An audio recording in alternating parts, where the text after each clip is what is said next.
Mark Carney ਕਿਤੋਂ ਵੀ elected MP ਨਹੀਂ ਸੀ। ਸੋ ਇਸ ਵੇਲੇ ਉਹ ਪ੍ਰਧਾਨ ਮੰਤਰੀ ਤਾਂ ਹੈ, ਪਰ ਉਹ ਕਿਤੋਂ ਵੀ ਇਲੈਕਟ ਨਹੀਂ ਹੋਇਆ। ਇਹ ਤਾਂ ਮਨਮੋਹਨ ਸਿੰਘ ਵਾਲੀ ਗੱਲ ਹੋਈ ਹੈ। ਹਾਂਜੀ, ਹੁਣ ਉਹ ਬਾਅਦ ਚ ਇਲੈਕਸ਼ਨ ਲੜੂਗਾ।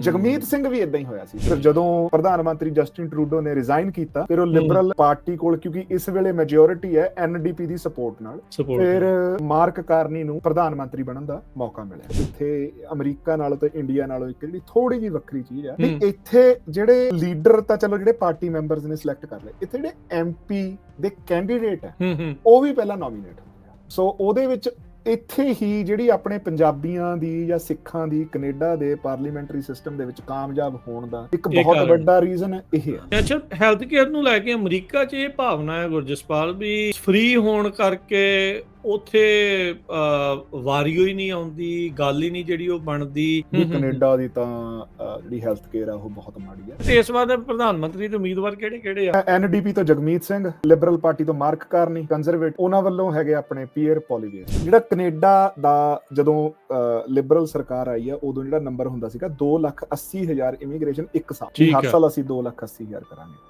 ਉਸ ਤੋਂ ਬਾਅਦ ਉਹ ਵਧਾਉਂਦੇ 3 ਲੱਖ, 3.25 ਲੱਖ ਤੱਕ ਲੈ ਗਏ। ਸੋ ਉਹਨਾਂ ਨੇ ਹੁਣ ਜਿਹੜੇ ਟਾਰਗੇਟ ਸੈੱਟ ਕੀਤੇ ਸੀਗੇ ਵੀ ਅਸੀਂ 4 ਲੱਖ ਬੰਦਾ ਹਰ ਸਾਲ ਕੈਨੇਡਾ ਦੇ ਵਿੱਚ ਪੱਕਾ ਕਰਿਆ, ਹਨਾ। ਹੁਣ ਜਿਹੜਾ 4 ਲੱਖ ਤੱਕ ਦਾ ਜਿਹੜਾ ਨੰਬਰ ਹੈਗਾ, ਈਵਨ ਉਹ ਵੀ ਸਸਟੇਨੇਬਲ ਸੀ। ਪਰ ਇਹਨਾਂ ਨੇ ਪਿਛਲੇ ਕੁਝ ਸਾਲਾਂ ਦੇ ਵਿੱਚ ਕੀ ਕੀਤਾ ਵੀ ਮਿਲੀਅਨ ਬੰਦਾ ਇੱਕ ਸਾਲ ਦੇ ਵਿੱਚ ਆ ਰਿਹਾ। ਉਹਦੇ ਵਿੱਚ ਪੱਕਾ ਤਾਂ 4 ਲੱਖ ਹੀ ਹੋ ਸਕਦਾ, ਠੀਕ ਹੈ ਨਾ। ਤਾਂ ਉਹਦੇ ਨਾਲ ਕੀ ਹੋਇਆ ਵੀ ਇਸ ਵੇਲੇ ਮਤਲਬ ਜਿਹੜੇ ਨੰਬਰਸ ਉਹ ਦੱਸ ਰਹੇ ਸੀਗੇ ਵੀ 1.8 ਮਿਲੀਅਨ ਦੇ ਕਰੀਬ ਜਿਹੜਾ ਇੱਥੇ ਬੰਦੇ ਹੈਗੇ ਆ ਜਿਨ੍ਹਾਂ ਕੋਲੇ ਜਿਹੜੇ ਪੱਕੇ ਨਹੀਂ ਹੈਗੇ, ਉਹਨਾਂ ਦੇ ਵਿੱਚੋਂ ਚਲੋ ਆਪਾਂ ਲਾ ਲਈਏ ਵੀ 4 ਲੱਖ, 5 ਲੱਖ, 6 ਲੱਖ ਪੱਕੇ ਹੋ ਜਾਊਗੇ। ਜਿਹੜੇ ਬਾਕੀ ਆ ਉਹਨਾਂ ਨੂੰ ਮੁੜਨਾ ਪੈਣਾ। ਉਹਦੇ ਚ ਹੁਣ ਵਿਜ਼ਟਰ ਵੀਜ਼ੇ ਤੇ ਹੈ, ਜਾਂ ਸਟੂਡੈਂਟ ਆਏ ਆ, ਜਾਂ ਸੁਪਰ ਵੀਜ਼ੇ ਤੇ ਆਏ ਆ ਕੋਈ, ਜਾਂ LMIਆਂ ਲੈ ਕੇ ਆਏ ਆ। ਉਦੋਂ ਤਾਂ ਇਦਾਂ ਲੱਗਦਾ ਸੀ ਵੀ ਸਾਰੇ ਹੀ ਪੱਕੇ ਕਰ ਦੇਣੇ, ਕੈਨੇਡਾ ਚੋਂ ਕਿਹੜਾ ਕੋਈ ਮੁੜਿਆ। ਕਸੂਰ ਕਿਸੇ ਵੀ ਇੱਕ ਧਿਰ ਦਾ ਹੈ ਨਹੀਂਗਾ, ਪਰ ਜਿਹੜੀ ਗੱਲ ਮੁੜ ਕੇ ਉੱਥੇ ਆਉਣੇ ਵੀ ਹਾਂਜੀ ਇਮੀਗ੍ਰੇਸ਼ਨ ਤੋਂ ਲੋਕੀ ਬਹੁਤ ਉਰੇ ਤੰਗ ਹੋਏ ਆ। ਇਹ ਤਾਂ ਆਉਂਦੇ ਸਮੇਂ ਦੇ ਵਿੱਚ ਪਤਾ ਲੱਗੂਗਾ ਵੀ ਅਸਲ ਕਸੂਰ ਕਿਹਦਾ ਸੀਗਾ। ਮੈਨੂੰ ਤਾਂ ਸਾਰਿਆਂ ਦਾ ਹੀ ਲੱਗਦਾ। Punjabi radio USA, Punjabi TV USA ਦੇ ਉੱਤੇ ਆਪ ਸਭ ਦਾ ਸਵਾਗਤ ਹੈ। ਮੈਂ ਰਾਜਕਨਵੀਰ ਸਿੰਘ ਅੱਜ ਦੇ ਇਸ ਪ੍ਰੋਗਰਾਮ ਦੇ ਵਿੱਚ ਤੁਹਾਨੂੰ ਸਭ ਨੂੰ ਜੀ ਆਇਆਂ ਨੂੰ ਆਖਦੇ ਹਾਂ। ਅੱਜ ਆਪਣੇ ਨਾਲ ਜੁੜਨ ਜਾ ਰਹੇ ਆ ਗੁਰਜਸਪਾਲ ਸਿੰਘ। ਪੰਜਾਬੀ ਰੇਡੀਓ USA ਦੀ ਜਦ 2010 ਦੇ ਵਿੱਚ ਸ਼ੁਰੂਆਤ ਹੋਈ ਸੀ, ਉਦੋਂ ਇਹ ਮੁੱਢਲੇ ਮੈਂਬਰਸ ਦੇ ਵਿੱਚੋਂ, ਫਾਊਂਡਰ ਮੈਂਬਰਸ ਦੇ ਵਿੱਚੋਂ ਨਾਲ ਸੀਗੇ। ਫਿਰ ਕੁਝ ਕਾਰਨਾਂ ਕਰਕੇ, ਕੁਝ ਨਿੱਜੀ ਰੁਝੇਵਿਆਂ ਕਰਕੇ, ਫੈਮਿਲੀ ਤੇ ਚੱਲਦਿਆਂ ਇਹ ਥੋੜ੍ਹਾ ਜਿਹਾ ਬਾਰਡਰ ਤੋਂ ਪਾਰ ਚਲੇ ਗਏ। ਅਤੇ ਉਸ ਤੋਂ ਬਾਅਦ ਦੇ ਵਿੱਚ ਅਸੀਂ ਫਿਰ ਮੁੜ ਇਹਨਾਂ ਦੇ ਨਾਲ ਹੁਣ ਜੁੜ ਰਹੇ ਹਾਂ। ਪ੍ਰੋਗਰਾਮ ਇਹਨਾਂ ਦੇ ਨਾਲ ਲੈ ਕੇ ਆਇਆ ਕਰਾਂਗੇ। ਅਮਰੀਕਾ ਜਿਹਨੂੰ ਕਹਿੰਦੇ ਵੀ ਅਸੀਂ 51ਵਾਂ ਸੂਬਾ ਬਣਾਉਣਾ ਆ, ਇਹ ਉਸ ਮੁਲਕ ਦੇ ਵਸਿੰਦੇ ਨੇ। ਕੈਨੇਡਾ ਤੋਂ ਆਪਣੇ ਨਾਲ ਜੁੜਿਆ ਕਰਨਗੇ, ਕੈਨੇਡਾ ਤੋਂ ਗੱਲਾਂ ਬਾਤਾਂ ਜਿਹੜੀਆਂ ਉਹ ਕਰਿਆ ਕਰਾਂਗੇ। ਆਪਾਂ ਇਸ ਪ੍ਰੋਗਰਾਮ ਦੇ ਵਿੱਚ ਖੁੱਲ੍ਹੀਆਂ ਗੱਲਾਂ ਬਾਤਾਂ ਹੋਣਗੀਆਂ, ਸਿੱਖ ਪਰਸਪੈਕਟਿਵ ਤੋਂ ਗੱਲ ਹੋਊਗੀ, ਕੈਨੇਡੀਅਨ ਪੋਲੀਟਿਕਸ ਦੀ ਗੱਲ ਹੋਊਗੀ, ਕੈਨੇਡਾ ਦੀ ਗੱਲ ਹੋਊਗੀ, ਹੋਰ ਸਾਰੀਆਂ ਗੱਲਾਂ ਬਾਤਾਂ ਜਿਹੜੀਆਂ ਉਹ ਇਹਨਾਂ ਦੇ ਨਾਲ ਆਪਾਂ ਕਰਿਆ ਕਰਾਂਗੇ। ਗੁਰਜਸਪਾਲ ਸਿੰਘ, ਸਭ ਤੋਂ ਪਹਿਲਾਂ ਜੀ ਆਇਆਂ ਨੂੰ ਸਵਾਗਤ ਹੈ। ਸਤਿ ਸ਼੍ਰੀ ਅਕਾਲ ਜੀ। ਧੰਨਵਾਦ ਰਾਜਕਰਨ। ਸਭ ਤੋਂ ਪਹਿਲਾਂ ਤੁਹਾਨੂੰ, ਸਾਰੀ ਪੰਜਾਬੀ ਰੇਡੀਓ USA ਦੀ ਟੀਮ ਨੂੰ, ਪੰਜਾਬੀ ਰੇਡੀਓ USA ਦੇ ਸਰੋਤਿਆਂ ਨੂੰ, ਪੰਜਾਬੀ TV USA ਦੇ ਸਾਰੇ ਦਰਸ਼ਕਾਂ ਨੂੰ ਬਹੁਤ ਹੀ ਨਿੱਘੀ ਸਤਿ ਸ੍ਰੀ ਅਕਾਲ। ਆਸ ਕਰਦਾ ਵੀ ਸਾਰੇ ਠੀਕ ਠਾਕ ਹੋਵੋਗੇ, ਚੜ੍ਹਦੀ ਕਲਾ ਦੇ ਵਿੱਚ ਹੋਵੋਗੇ ਜੀ। ਸੋ ਆਪਣਾ ਹੁਣ ਇਹ ਪ੍ਰੋਗਰਾਮ ਗੁਰਜਸਪਾਲ ਆਪਾਂ ਸ਼ੁਰੂ ਕਰਨਾ ਹੈ ਇਸ ਬਾਬਤ ਵੀ ਕੈਨੇਡਾ ਦੇ ਵਿੱਚ ਸਿੱਖ ਪਰਸਪੈਕਟਿਵ ਤੇ ਉਹ ਸਾਰੀਆਂ ਜਿਹੜੀਆਂ ਚੀਜ਼ਾਂ ਦੇ ਉੱਤੇ ਆਪਾਂ ਚਰਚਾ ਜਿਹੜੀ ਉਹ ਕਰਿਆ ਕਰਨੀ ਆ। ਜੀਓ ਪੋਲੀਟਿਕਸ ਦੇ ਵਿੱਚ ਨਾਲ ਆਪਾਂ ਗੱਲਬਾਤ ਕਰਿਆ ਕਰਾਂਗੇ। ਖੁੱਲ੍ਹਾ ਪ੍ਰੋਗਰਾਮ ਇਹ ਰੱਖਣਾ ਆ, ਕਾਫੀ ਗੱਲਾਂ ਬਾਤਾਂ ਹੋਣਗੀਆਂ। ਜਿੱਦਾਂ ਕਹਿ ਸਕਦੇ ਵੀ ਥੋੜ੍ਹੀ ਇਨਫੋਰਮਲ ਤਰੀਕੇ ਦੇ ਨਾਲ ਗੱਲਾਂ ਬਾਤਾਂ ਜਿਹੜੀਆਂ ਹੋਣਗੀਆਂ, ਮਨ ਦੇ ਵਿਚਾਰ, ਜੋ ਆਪਾਂ ਕੀ ਸੋਚਦੇ ਹਾਂ, ਜੋ ਦੁਨੀਆ ਦੇ ਵਿੱਚ ਕੀ ਚੱਲ ਰਿਹਾ, ਉਸ ਨੂੰ ਇੱਕ ਵੱਖਰੇ ਐਂਗਲਸ ਤੋਂ ਦੇਖਣ ਦੀ, ਘੋਖਣ ਦੀ ਜਿਹੜੀ ਉਹ ਆਪਾਂ ਜਾਂਚਣ ਦੀ ਗੱਲ ਕਰਾਂਗੇ। ਕੁਦਰਤੀ ਹੁਣ ਆਪਣਾ ਇਹ ਪ੍ਰੋਗਰਾਮ ਉਦੋਂ ਸ਼ੁਰੂ ਹੋ ਰਿਹਾ ਜਦੋਂ ਤੁਹਾਡੇ ਉੱਥੇ ਇਲੈਕਸ਼ਨਸ ਦਾ ਦੌਰ ਆ ਰਿਹਾ ਹੈ। ਬਿਲਕੁਲ, ਫੈਡਰਲ ਇਲੈਕਸ਼ਨਸ ਇੱਥੇ ਤੁਹਾਡੇ ਕੈਨੇਡਾ ਦੇ ਵਿੱਚ ਆਉਣੀਆਂ ਆ। ਟਰੂਡੋ ਹੁਣੀ ਗਏ, ਕਾਰਨੀ ਹੁਣੀ ਆਏ, ਕਾਰਨੀ ਹੁਣਾਂ ਨੇ ਹੁਣ ਜਿਹੜੀਆਂ ਉੱਥੇ ਇਲੈਕਸ਼ਨਸ ਜਿਹੜੀਆਂ ਉਹ ਐਲਾਨ ਕਰ ਦਿੱਤੀਆਂ।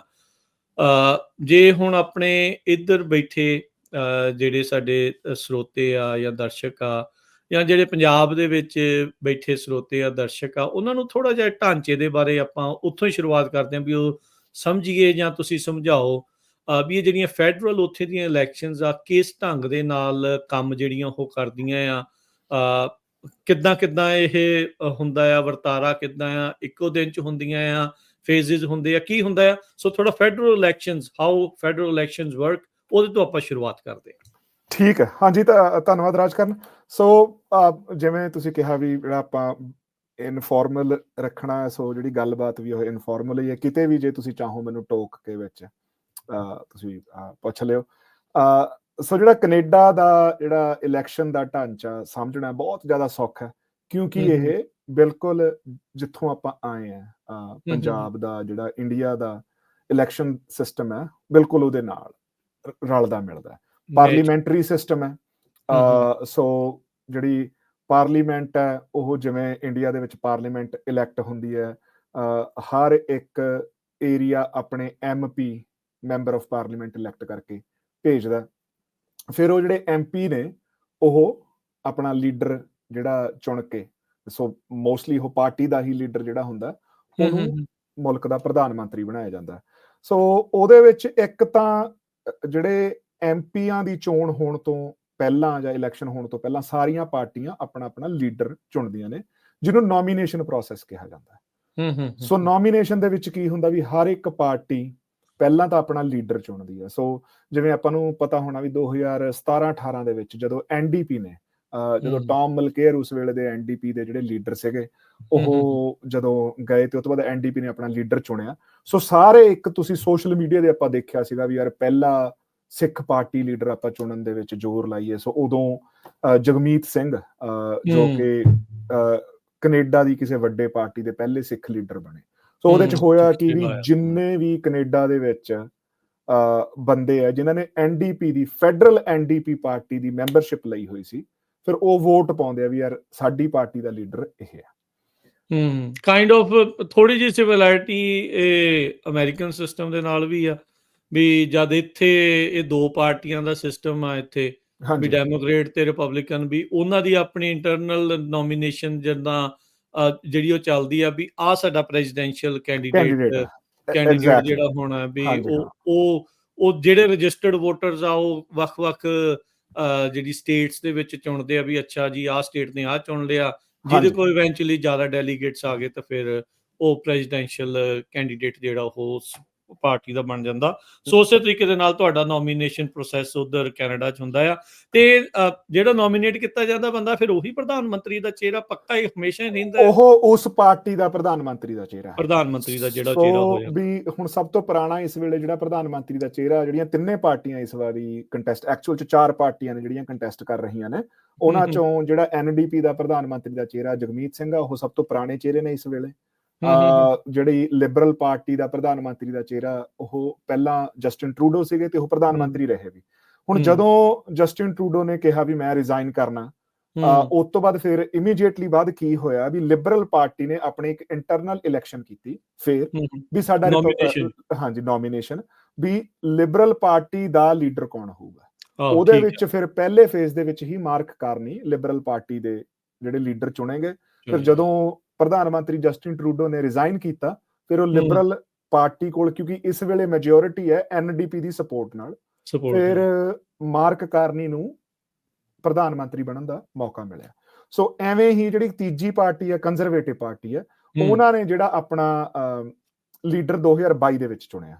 ਸੋ ਜਿਹੜਾ ਉਹਨਾਂ ਦਾ ਇਸ ਵੇਲੇ ਲੀਡਰ ਹੈਗਾ ਉਹ ਹੈਗਾ ਆ ਪੋਲੀਵੇ, ਜਿਨ੍ਹਾਂ ਨੂੰ ਆਪਾਂ ਉਹਨਾਂ ਦਾ ਤੁਸੀਂ ਨਾਮ ਬਹੁਤ ਜ਼ਿਆਦਾ ਸੁਣ ਰਹੇ ਹੋ। ਹਾਂਜੀ।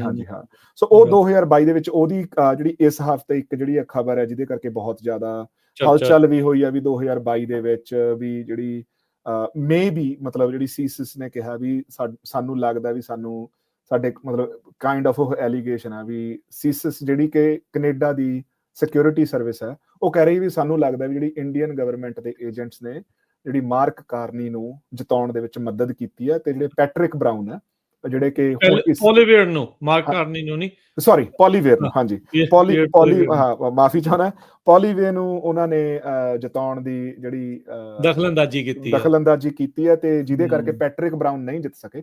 ਸੋ ਮੈਂ ਇੱਥੇ ਵੀ ਦੱਸਣਾ ਚਾਹੁੰਦਾ ਪੈਟਰਿਕ ਬਰਾਊਨ ਉਹੀ ਨੇ ਜਿਹੜੇ ਇਸ ਵੇਲੇ ਬਰੈਂਪਟਨ ਦੇ ਮੇਅਰ ਹੈ। ਸੋ ਬਰੈਂਪਟਨ ਦੇ ਵਿੱਚ ਆਪਣੀ ਵੱਡੀ ਆਬਾਦੀ ਹੈ।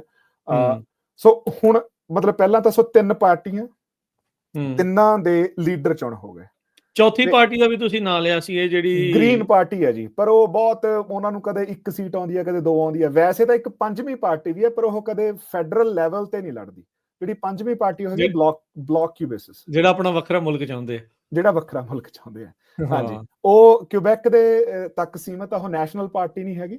ਪਰ ਉਹਨਾਂ ਕੋਲੇ ਤੁਸੀਂ ਮੰਨੋਗੇ ਵੀ ਇਸ ਵੇਲੇ ਜਿੰਨੀਆਂ NDP ਕੋਲੇ ਫੈਡਰਲ ਪੂਰੇ ਮੁਲਕ 'ਚ ਸੀਟਾਂ, ਉਹਨਾਂ ਕੋਲੇ ਉਨੀਆਂ ਸੀਟਾਂ ਕਿਊਬੈਕ 'ਚ। ਸੋ ਵੇਟ ਉਹ ਵੀ ਓਨਾ ਹੀ ਹੋਲਡ ਕਰਦੇ। ਤੇ ਜਿਹੜੀ ਅਗਲੇ ਇਲੈਕਸ਼ਨ ਦੇ ਪੋਲ ਆ ਰਹੇ ਆ, ਉਹਦੇ ਵਿੱਚ ਇਹ ਕਿਹਾ ਜਾ ਰਿਹਾ ਜਿਹੜੀਆਂ ਬਲੌਕ ਕਿਊਬੇਸਿਸ ਕੋਲ ਐਕਚੁਅਲ 'ਚ NDP ਨਾਲੋਂ ਸ਼ਾਇਦ ਸੀਟਾਂ ਵੱਧ ਜਾਣ। ਬਾਹਰ ਵੀ ਸ਼ਾਇਦ ਉਹ ਕਿਤੇ ਹਮਲਾ ਜਿਹੜਾ ਉਹ ਮਾਰ ਸਕਦੇ ਆ। ਨਹੀਂ, ਕਿਊਬੈਕ ਦੇ ਵਿੱਚ ਹੀ ਉਹਨਾਂ ਦੀ, ਕਿਉਂਕਿ ਕਿਊਬੈਕ ਫ੍ਰੈਂਚ ਫਰਸਟ ਹੋਣ ਕਰਕੇ ਹਨਾ, ਤੇ ਕਿਊਬੈਕ ਦੇ ਵਿੱਚ ਕਦੇ ਵੀ ਕੰਜ਼ਰਵੇਟਿਵਾਂ ਨੂੰ ਉੱਥੇ ਬਹੁਤ ਥੋੜੀਆਂ ਸੀਟਾਂ ਮਿਲਦੀਆਂ। ਤੇ ਆਪਾਂ ਉੱਥੇ ਵੀ ਜਾਂਦੇ ਆ ਹੌਲੀ ਹੌਲੀ ਹਨਾ, ਪਰ ਉੱਥੇ ਯੂਜੂਅਲੀ ਜਿਹੜੀਆਂ ਸੀਟਾਂ ਬਣਦੀਆਂ ਉਹ ਲਿਬਰਲ ਤੇ ਆਪਣੇ ਬਲੌਕ ਕਿਊਬੇਸਿਸ ਦੇ ਵਿੱਚ, ਤੇ NDP ਥੋੜੀਆਂ ਸੀਟਾਂ ਉੱਥੇ ਲੈ ਜਾਂਦੀ ਹੁੰਦੀ ਆ। ਅੱਛਾ, ਫੈਡਰਲ ਲੈਵਲ ਦੇ ਉੱਤੇ ਗੁਰਜਸਪਾਲ ਕਿੰਨੀਆਂ ਟੋਟਲ ਸੀਟਾਂ ਕਿੰਨੀਆਂ, MP ਕਿੰਨੇ ਬਣਦੇ ਆ ਤੁਹਾਡੇ? ਸਾਡੇ ਜੀ 350 ਦੇ ਕਰੀਬ ਜਿਹੜੇ ਇੱਥੇ MP ਪਾਰਲੀਮੈਂਟ ਦੇ ਵਿੱਚ, ਜਿਹੜੇ ਪਾਰਲੀਮੈਂਟ ਦੇ ਵਿੱਚ। ਹਾਂਜੀ, ਐਤਕੀ ਇਹਨਾਂ ਨੇ ਦੁਬਾਰਾ ਜਿਹੜੀ ਰੀਡਿਸਟ੍ਰੀਬਿਊਸ਼ਨ ਕੀਤੀ ਹੈਗੀ ਹੈ, ਸੋ ਉਹਦੇ ਕਰਕੇ ਥੋੜੀ ਏਰੀਆ ਦੀ ਹੋਈ ਹੈ ਤੇ ਸੀਟਾਂ ਵਧੀਆ ਵੀ ਨੇ। ਸੋ ਮੇਰੇ ਕੋਲ ਐਗਜ਼ੈਕਟ ਨੰਬਰ ਹੈ ਨਹੀਂਗਾ ਇਸ ਵੇਲੇ, ਪਰ 350 ਦੇ ਕਰੀਬ ਜਿਹੜੀਆਂ ਸੀਟਾਂ ਹੁੰਦੀਆਂ ਨੇ। ਸੋ ਜਿਹਦੇ ਕੋਲੇ 175 ਤੋਂ ਜਿਹੜਾ 176 177 ਜਿਹਦੇ ਕੋਲੇ ਜਿਸ ਵੀ ਪਾਰਟੀ ਕੋਲ ਸੀਟਾਂ ਆ ਜਾਣ, ਉਹ ਜਿੱਤ ਜਾਂਦੀ ਹੁੰਦੀ ਹੈ। ਇਹਨੂੰ ਹਾਊਸ ਆਫ ਕਾਮਨਸ ਕਹਿੰਦੇ ਆ। ਹਾਊਸ ਆਫ ਕਾਮਨਸ ਕਹਿੰਦੇ ਜੀ ਪਾਰਲੀਮੈਂਟ। ਜਿੱਦਾਂ ਆਪਣੇ ਉੱਥੇ ਲੋਕ ਸਭਾ ਆ, ਉਹ ਲੋਕ ਸਭਾ ਨੂੰ ਹਾਊਸ ਆਫ ਕਾਮਨ ਕਹਿੰਦੇ ਆ ਜੀ। ਫਿਰ ਇੱਥੇ ਸੈਨੇਟ ਵੀ ਆ, ਜਿਵੇਂ ਆਪਣੇ ਰਾਜ ਸਭਾ ਹੈ। ਸੋ ਜਿਹੜੇ ਸੈਨੇਟ ਦੇ ਮੈਂਬਰ ਆ, ਉਹ ਸਾਰੇ ਨੋਮੀਨੇਟਡ ਹੁੰਦੇ ਆ। ਉਹਨਾਂ ਨੂੰ ਜਿਹੜੀਆਂ ਪਾਰਟੀਆਂ ਕੋਲ ਜਿੰਨੀਆਂ ਸੀਟਾਂ ਹੁੰਦੀਆਂ ਨੇ, ਸੇਮ ਥਿੰਗ ਉਵੇਂ ਹੀ ਉਹ ਨੋਮੀਨੇਸ਼ਨ ਦੇ ਹਿਸਾਬ ਨਾਲ ਉਹ ਸੈਨੇਟ ਦੇ ਵਿੱਚ ਇਲੈਕਟ ਹੁੰਦੇ ਆ। ਜਿੰਨਾ ਚਿਰ ਹੁਣ UK ਦੀ ਰਾਣੀ ਦੇ ਹੇਠ ਰਹਿਣਾ, ਉੱਥੇ ਤਾਂ ਫਿਰ ਸਿਸਟਮ ਤੇ ਉਹੀ ਚੱਲਣਾ। UK ਦੀ ਰਾਣੀ ਨਹੀਂ ਜੀ, UK ਦਾ ਰਾਜਾ ਹੁਣ ਕਿੰਗ ਚਾਰਲਸ। ਉਹਨੂੰ ਵੀ ਚੜਾਈ ਕਿਤੇ ਚਿਰ ਹੋ ਗਿਆ ਹੁਣ। ਹਾਂਜੀ ਹਾਂ, ਹੁਣ ਇਸ ਵੇਲੇ ਕਿੰਗ ਚਾਰਲਸ 3 ਨੇ ਜੀ, ਜਿਹੜੇ ਹੈਡ ਆਫ ਦਾ ਸਟੇਟ ਜਿਹਨੂੰ ਕਹਿ ਦਿੰਦੇ ਆ। ਸੋ ਬੇਸਿਕਲੀ ਜਿਵੇਂ ਭਾਰਤ ਦੇ ਵਿੱਚ ਜਿਹੜਾ ਪ੍ਰੈਜ਼ੀਡੈਂਟ ਹੈ, ਉਹ ਪ੍ਰੈਜ਼ੀਡੈਂਟ ਕਿਉਂਕਿ ਹੈਡ ਆਫ ਦਾ ਸਟੇਟ ਹੈ।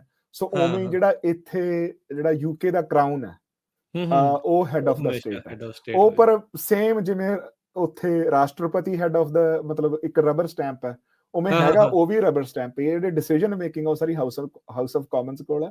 ਉਹ ਜਿਹੜੇ ਇਲੈਕਟਡ ਮੈਂਬਰ ਹੈ, ਡਿਸੀਜਨ ਮੇਕਿੰਗ ਪਾਵਰ ਸਾਰੀ ਉਹਨਾਂ ਕੋਲ ਹੈ। ਹੁਣ ਜਿਹੜੀ ਇੱਥੇ ਰਾਜ ਕਰਨ, ਇੱਕ ਵੱਖਰੀ ਚੀਜ਼ ਹੈ ਜਿਹੜੀ ਇੱਥੇ ਅਮਰੀਕਾ ਨਾਲੋਂ ਤੇ ਇੰਡੀਆ ਨਾਲੋਂ ਇੱਕ ਜਿਹੜੀ ਥੋੜੀ ਜਿਹੀ ਵੱਖਰੀ ਚੀਜ਼ ਹੈ ਵੀ ਇੱਥੇ ਜਿਹੜੇ ਲੀਡਰ ਤਾਂ ਚਲੋ ਜਿਹੜੇ ਪਾਰਟੀ ਮੈਂਬਰਸ ਨੇ ਸਿਲੈਕਟ ਕਰ ਲਏ, ਇੱਥੇ ਜਿਹੜੇ MP ਦੇ ਕੈਂਡੀਡੇਟ ਹੈ, ਉਹ ਵੀ ਪਹਿਲਾਂ ਨੋਮੀਨੇਟ ਹੁੰਦੇ ਆ। ਅੱਛਾ, ਠੀਕ ਆ। ਸੋ ਉਹਦੇ ਵਿੱਚ ਇੱਥੇ ਹੀ ਜਿਹੜੀ ਆਪਣੇ ਪੰਜਾਬੀਆਂ ਦੀ ਜਾਂ ਸਿੱਖਾਂ ਦੀ ਕੈਨੇਡਾ ਦੇ ਪਾਰਲੀਮੈਂਟਰੀ ਸਿਸਟਮ ਦੇ ਵਿੱਚ ਕਾਮਯਾਬ ਹੋਣ ਦਾ ਇੱਕ ਬਹੁਤ ਵੱਡਾ ਰੀਜ਼ਨ ਇਹ ਹੈ। ਸੋ ਇੱਥੇ ਇਹ ਨਹੀਂ ਹੈਗਾ ਵੀ ਜਿਵੇਂ ਹੁਣ ਇੰਡੀਆ ਦੇ ਵਿੱਚ ਕੀ ਹੁੰਦਾ ਵੀ ਪਾਰਟੀ ਲੀਡਰ ਨੇ ਆਪਣੇ ਬੰਦੇ ਦੱਸਦੇ ਵੀ ਉੱਥੇ ਜਿਹੜੀਆਂ ਟਿਕਟਾਂ ਜਿਹੜੀ ਪਾਰਟੀ ਹਾਈ ਕਮਾਂਡ ਦੇ ਦਿੰਦਾ ਵੀ ਫਲਾਣਾ ਬੰਦਾ ਭਾਈ ਖਰੜ ਤੋਂ MP ਆ, ਸਾਡਾ MP ਦਾ ਕੈਂਡੀਡੇਟ ਆ, ਫਲਾਣਾ ਬੰਦਾ ਅੰਮ੍ਰਿਤਸਰ ਤੋਂ ਸਾਡਾ ਕੈਂਡੀਡੇਟ ਆ, ਫਲਾਣਾ ਬੰਦਾ ਜਲੰਧਰ ਤੋਂ ਸਾਡਾ ਕੈਂਡੀਡੇਟ ਆ।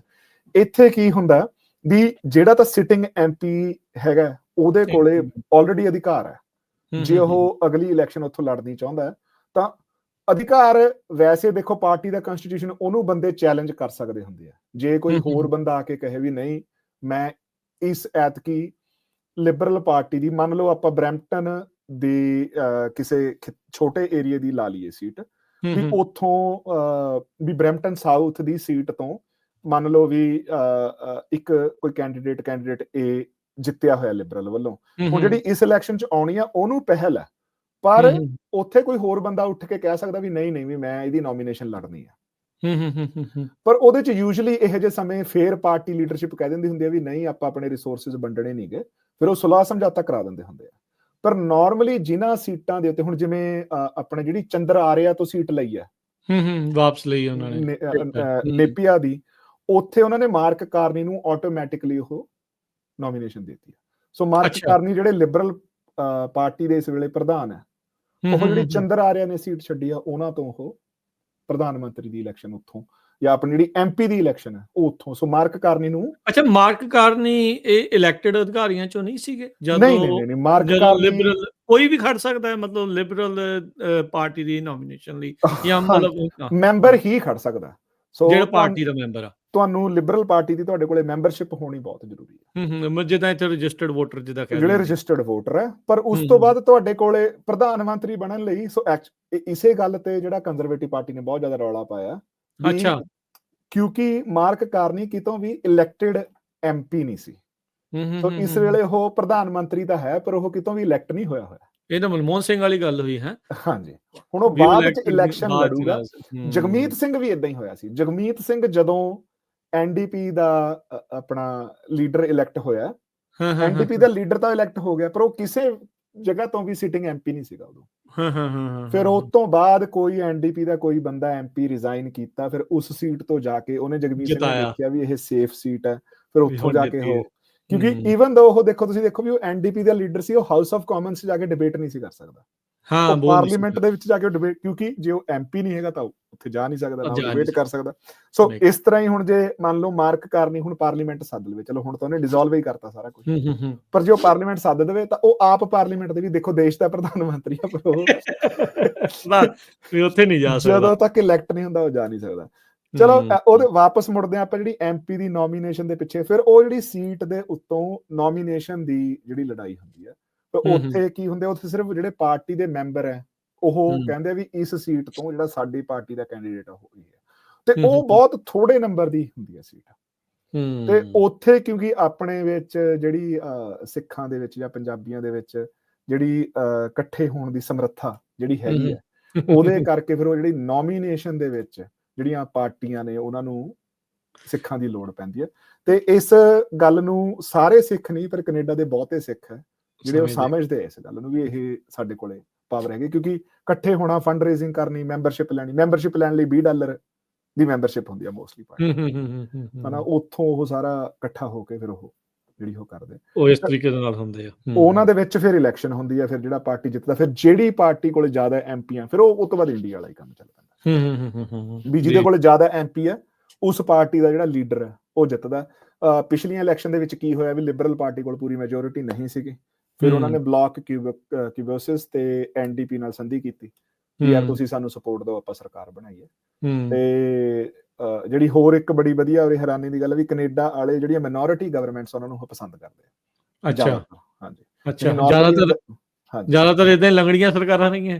ਹਾਂਜੀ ਹਾਂ, ਜਿਹੜੀ ਲੋਕਾਂ ਦੀ ਜੇ ਆਮ ਰਾਏ ਇਹੀ ਹੈ ਵੀ ਜਿਹੜੀ ਲੰਗੜੀ ਸਰਕਾਰ ਹੈ ਉਹ ਬੈਟਰ, ਕੋਲੀਸ਼ਨ ਵਾਲੀ ਵੀ, ਕਿਉਂਕਿ ਫਿਰ ਉਹ ਇੱਕ ਮਿਡਲ ਵੇ ਜਿਹੜੀ ਸਾਰੇ ਕੈਨੇਡੀਅਨਸ ਦੀ, ਜ਼ਿਆਦਾ ਕੈਨੇਡੀਅਨਸ ਦੀ ਰਿਪਰੈਜ਼ੈਂਟੇਟਿਵ ਹੈ, ਉਹ ਲੈਣ ਦੀ ਕੋਸ਼ਿਸ਼ ਕਰਦੀ।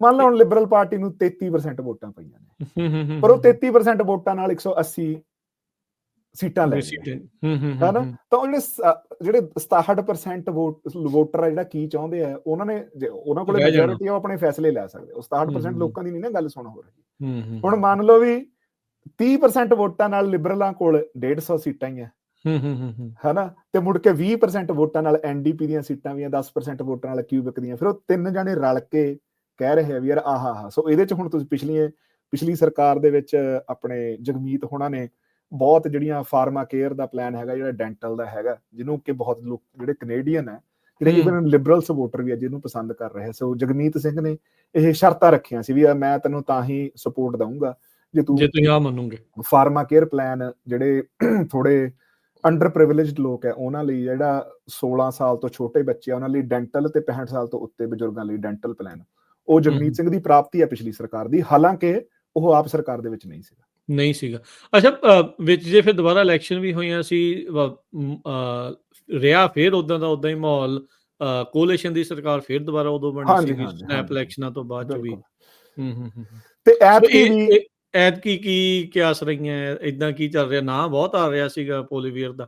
ਹਾਂ, ਲੱਗ ਤਾਂ ਏਦਾਂ ਰਿਹਾ ਸੀਗਾ ਵੀ ਪੋਲੀਵੀਅਰ ਜਿਹੜੇ ਹੈਗੇ ਆ ਉਹ ਉਹਨਾਂ ਕੋਲੇ ਪੂਰੀ ਦੀ ਪੂਰੀ ਮੈਜੋਰਿਟੀ ਆ ਜੂਗੀ, ਲਗਭਗ 20 ਪੁਆਇੰਟਸ ਦਾ ਉਹਨਾਂ ਦੀ ਲੀਡ ਸੀਗੀ, ਪਰ ਟਰੰਪ ਇਲੈਕਸ਼ਨ ਨੇ ਸਭ ਕੁਝ ਚੇਂਜ ਕਰਤਾ। ਹਾਂਜੀ ਹਾਂ। ਸੋ ਜਿਸ ਦਿਨ ਦੇ ਡੋਨਲਡ ਟਰੰਪ ਦੀ ਇਲੈਕਸ਼ਨ ਹੋਈ ਹੈ ਅਮਰੀਕਾ ਦੇ ਵਿੱਚ, ਤੇ ਉਹਨਾਂ ਨੇ ਕੈਨੇਡਾ ਦੀ ਇੱਕ ਤਾਂ ਜਿਹੜੀ ਅਨੈਕਸੇਸ਼ਨ ਦੀ ਗੱਲ ਹੈ, ਕੈਨੇਡਾ ਦੇ ਲੋਕੀ ਉਸ ਗੱਲ ਤੋਂ ਬਹੁਤ ਜ਼ਿਆਦਾ ਅਫੈਂਡ ਹੁੰਦੇ ਆ। ਰਾਸ਼ਟਰਵਾਦ ਜਾਗ ਗਿਆ ਤੁਹਾਡੇ ਸਾਰੇ ਉੱਥੇ? ਹਾਂਜੀ, ਰਾਸ਼ਟਰਵਾਦ ਬਹੁਤ ਜ਼ਿਆਦਾ ਜੀ। ਹੁਣ ਜਿਹੜੇ ਕੈਨੇਡਾ ਦੇ, ਮੈਨੂੰ ਲਗਭਗ ਤੁਸੀਂ ਦੇਖੋ ਵੀ ਮੈਂ 2013 ਤੋਂ ਕੈਨੇਡਾ ਦੇ ਵਿੱਚ ਰਹਿ ਰਿਹਾ, ਸੋ ਹੁਣ ਜਿਹੜਾ ਪੰਜਾਬੀ ਬੰਦਾ ਹੈ ਉਹ ਫੇਰ ਵੀ ਕਹਿੰਦਾ ਵੀ ਯਾਰ ਮੇਰਾ ਕੈਨੇਡਾ, ਹੁਣ ਮੈਂ ਆ ਗਿਆ, ਮੈਂ ਸੁਪੀਰੀਅਰ ਹੋ ਗਿਆ, ਜੇ ਉਹ ਆਪਣੇ ਬੰਦਿਆਂ ਨੂੰ ਆਮ ਆਦਤ ਹੁੰਦੀ ਹੈ ਨਾ, ਉਹਦੇ ਅਮਰੀਕਾ ਵਾਲੇ ਆਪਣਾ ਹੀ ਆ। ਹਾਂਜੀ ਹਾਂ, ਹੁਣ ਅਮਰੀਕਾ ਵਾਲੇ ਵੀ ਏਦਾਂ ਗੱਲ ਕਰ ਦਿੰਦੇ ਵੀ ਲੈ ਸਾਡਾ ਸਰਪੰਚ ਤਾਂ ਆਈ ਕਰੂ। ਆਹੋ ਏਦਾਂ ਹੀ ਹੁੰਦੀ ਗੱਲ, ਸਹੀ ਗੱਲ, ਆਹੀ ਕਿਹਾ ਵੀ ਤੁਹਾਨੂੰ ਦੱਬ ਲੈਣਾ। ਹਾਂਜੀ ਹਾਂ, ਤੇ ਜਿਹੜੇ ਕੈਨੇਡਾ ਵਾਲੇ ਲੋਕੀ ਸੀਗੇ ਉਹ ਉਸ ਗੱਲ ਤੇ ਬਾਹਲਾ ਨਹੀਂ ਸੀ, ਉਹਨਾਂ ਨੇ ਕਹਿਣਾ ਵੀ ਹਾਂ ਠੀਕ ਹੈ ਵੀ ਅਸੀਂ ਅਸੀਂ ਮੁਲਕ ਨੂੰ ਬਹੁਤ ਪਿਆਰ ਕਰਦੇ ਹਾਂ, ਕੈਨੇਡਾ ਡੇ ਵਾਲੇ ਦਿਨ ਖੁਸ਼ ਹੋ ਲੈਣਾ, ਪਰ ਅਦਰਵਾਈਜ਼ ਜਿਹੜੀਆਂ ਕੋਈ ਨੈਸ਼ਨਲਿਜ਼ਮ ਦੀਆਂ ਭਾਵਨਾਵਾਂ ਏਦਾਂ ਨਹੀਂ ਸੀਗੀਆਂ। ਹੁਣ ਜਿਸ ਦਿਨ ਤੋਂ ਟਰੰਪ ਨੇ ਇਹ ਗੱਲ ਕਹਿਣੀ ਸ਼ੁਰੂ ਕੀਤੀ ਹੈ, ਉਦੋਂ ਤੋਂ ਮੈਂ ਪਹਿਲੀ ਵਾਰੀ ਮਤਲਬ ਮੈਂ ਕੈਨੇਡਾ ਦੀ ਗੱਲ ਮਹਿਸੂਸ ਕੀਤੀ ਹੈ, ਜਿਹੜੀ ਕੈਨੇਡੀਅਨ ਪ੍ਰਾਈਡ ਹੈ ਉਹ ਕਹਿੰਦੇ ਵੀ ਨਹੀਂ ਯਾਰ ਏਦਾਂ ਨਹੀਂ ਅਸੀਂ ਕਹਿਣ ਦੇਣਾ। ਸੋ ਇੱਥੇ ਇੱਕ ਸਿੱਖ ਪਰਸਪੈਕਟਿਵ ਤੋਂ ਮੈਂ ਗੱਲ ਕਰਦਾ ਵੀ ਹੁਣ ਜਦੋਂ ਆਪਣਾ ਰਾਜ ਸੀ, ਹੁਣ ਜਦੋਂ ਖੋਹ ਹੋ ਗਿਆ, ਹੁਣ ਜੇ ਅਜੇ ਵੀ ਕੋਈ ਕਵੇ ਵੀ ਅਸੀਂ ਪੰਜਾਬ ਤੇ ਇਦਾਂ ਕਬਜ਼ਾ ਕਰਕੇ ਰੱਖਣਾ, ਤੇ ਆਪਾਂ ਨੂੰ ਤਾਂ ਮਾੜਾ ਲੱਗਦਾ ਨਾ। ਬਿਲਕੁਲ ਕੈਨੇਡਾ ਵਾਲਿਆਂ ਨੂੰ ਵੀ ਤਾਂ ਮਾੜਾ ਲੱਗਣਾ ਹੀ, ਆਪਾਂ ਵੀ ਆਪਣਾ ਰਾਜ ਹੋਵੇ, ਆਪਣਾ। ਦੇਖੋ ਜਿਹੜੀ ਸੋਵਰੈਨਿਟੀ ਹੈ, ਸੋਵਰੈਨਿਟੀ ਇਹ ਹੁੰਦੀ ਹੈ ਵੀ ਆਪਣੇ ਫੈਸਲੇ ਲੈਣ ਦਾ ਅਧਿਕਾਰ ਹੈ, ਕਿਸੇ ਵੀ ਲੈਵਲ ਤੇ, ਛੋਟੇ ਵੀ ਲੈਵਲ ਤੋਂ, ਛੋਟੇ ਤੋਂ ਵੱਡੇ ਲੈਵਲ ਤੋਂ, ਹਨਾ, ਉਹਨੂੰ ਆਪਾਂ ਸੋਵਰੈਨਿਟੀ। ਸੋ ਹੁਣ ਕੈਨੇਡੀਅਨ ਆਪ ਸਾਰੇ ਇੱਕ ਫੈਡਰਲੀ ਇੱਕ ਰਾਏ ਬਣੇ, ਲੋਕੀ ਅੰਦਰੋਂ ਉੱਠ ਕੇ ਕਹਿਣ ਵੀ ਯਾਰ ਨਹੀਂ ਸਾਨੂੰ ਸਾਡਾ ਸਿਸਟਮ ਪਸੰਦ ਨਹੀਂ, ਜਾਂ ਸਾਨੂੰ ਇੰਗਲੈਂਡ ਦੀ ਉਹ ਪਸੰਦ ਨਹੀਂ ਗੀ, ਉਹ ਅਸੀਂ ਇੱਕ ਆਪ ਫੈਸਲਾ ਲਿਆ ਹੋਊਗਾ। ਹੁਣ ਇੱਕ ਬਾਹਰਲਾ ਬੰਦਾ ਆ ਕੇ, ਚਾਹੇ ਉਹ ਜਿੱਡਾ ਮਰਜ਼ੀ ਤਕੜਾ, ਚਾਹੇ ਉਹ ਸਾਡਾ ਮਿੱਤਰ ਮੁਲਕ ਦਾ ਹੀ ਰਾਸ਼ਟਰਪਤੀ ਹੈ, ਉਹ ਨਹੀਂ ਨਾ ਸਾਡੇ ਤੇ ਆ ਕੇ ਇਹ ਗੱਲ ਇਨਫੋਰਸ ਕਰਦਾ। ਸੇਮ ਚੀਜ਼ ਜਿਹੜੀ ਹੁਣ ਆਪਾਂ ਜੇ ਉਹਨੂੰ ਪੰਜਾਬ ਤੇ ਇੰਡੀਆ ਦੇ ਸੰਦਰਭ ਦੇ ਵਿੱਚ ਦੇਖਣਾ ਹੋਵੇ, ਹਨਾ, ਵੀ ਪੰਜਾਬੀ ਚਲੋ ਸਾਰੇ ਜਿਹੜੇ ਸਾਰੇ ਪੰਜਾਬੀ ਆ ਉਹ ਤਾਂ ਨਹੀਂ ਇਹ ਕਹਿੰਦੇ ਵੀ ਯਾਰ ਅਸੀਂ ਹੁਣ ਉਹ ਕਹਿੰਦੇ ਵੀ ਯਾਰ ਸਾਨੂੰ ਸਾਡੇ ਪਾਣੀ ਦੇ ਮਸਲੇ ਤੇ ਤਾਂ ਸਾਡੇ ਕੋਲੇ ਫੈਸਲੇ ਲੈਣ ਦਾ ਸਾਡੇ ਕੋਲੇ ਹੱਕ ਹੋਵੇ, ਸਾਡੇ ਕੋਲੇ ਸਾਡੇ ਧਰਮ ਦੇ ਵਿੱਚ ਤਾਂ ਸਾਡੀ ਵੀ ਅਸੀਂ ਜਿਹੜੀਆਂ ਸਾਡੇ ਗੁਰਦੁਆਰੇ ਹੈ, ਜਿਹੜੀ SGPC ਹੈ, ਉਹਦੇ ਫੈਸਲੇ ਲੈਣ ਦਾ ਸਾਡੇ ਉਹਦੇ ਚ ਸੈਂਟਰ ਦੀ ਦਖਲਅੰਦਾਜ਼ੀ ਬੰਦ ਹੋਵੇ, ਹਨਾ, ਜਿਹਨੂੰ ਆਪਾਂ ਫੈਡਰਲਿਜ਼ਮ ਕਹਿ ਦਿੰਦੇ ਹਾਂ, ਹਨਾ।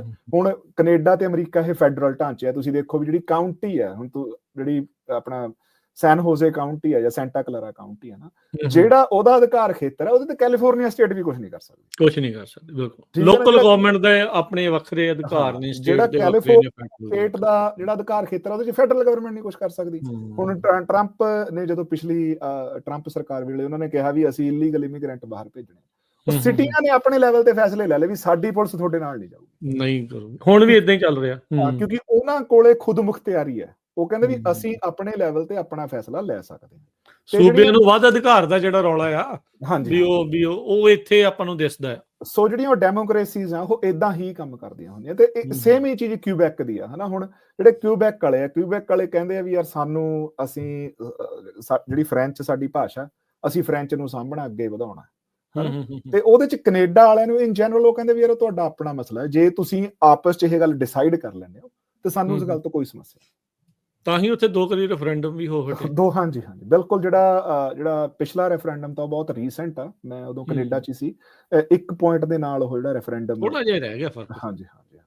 ਦੇਖੋ ਉਹਦੇ ਚ ਓਵਰਆਲ ਹੁਣ ਮੈਂ ਕਿਊਬੈਕ ਦੇ ਵਿੱਚ ਨਹੀਂ ਰਹਿੰਦਾ, ਮੈਂ ਉਹਨਾਂ ਦੇ ਇਮੋਸ਼ਨਸ ਨਹੀਂ ਸਮਝ ਸਕਦਾ, ਹਨਾ, ਵੀ ਕਿਉਂਕਿ ਇੱਥੇ ਜਿੰਨੇ ਕੁ ਸੂਬਿਆਂ ਨੂੰ ਅਧਿਕਾਰ ਹੈਗੇ ਆ ਉਹਦੇ ਵਿੱਚ ਜਿਹੜਾ ਨੈਟ ਗੇਨ ਕਰਦਾ ਕਿਊਬੈਕ, ਮਤਲਬ ਆਪਾਂ ਉਦਾਂ ਵਿਸ਼ੇ ਤੋਂ ਡਾਇਗਰੈਸ ਹੋ ਗਏ, ਪਰ ਕਿਉਂਕਿ ਆਪਾਂ ਅਨਫਾਰਮਲ ਰੱਖਿਆ ਆਪਾਂ ਕਰ ਸਕਦੇ ਹਾਂ, ਠੀਕ ਹੈ ਨਾ, ਕਿਉਂਕਿ ਜਿਹੜੇ ਬਾਕੀ ਦੇ ਕੈਨੇਡਾ ਦੇ ਪ੍ਰੋਵਿੰਸ ਹੈਗੇ ਆ। ਸੋ ਇੱਥੇ ਮੈਂ ਨਾ ਇੱਕ ਹੋਰ ਦੱਸਦਾ ਵੀ ਮੈਂ ਨਾ, ਤੁਸੀਂ ਨੋਟਿਸ ਕੀਤਾ ਨਾ, ਮੈਂ ਸ਼ਬਦ ਪ੍ਰੋਵਿੰਸ ਵਰਤ ਰਿਹਾ, ਸਟੇਟ ਦੀ।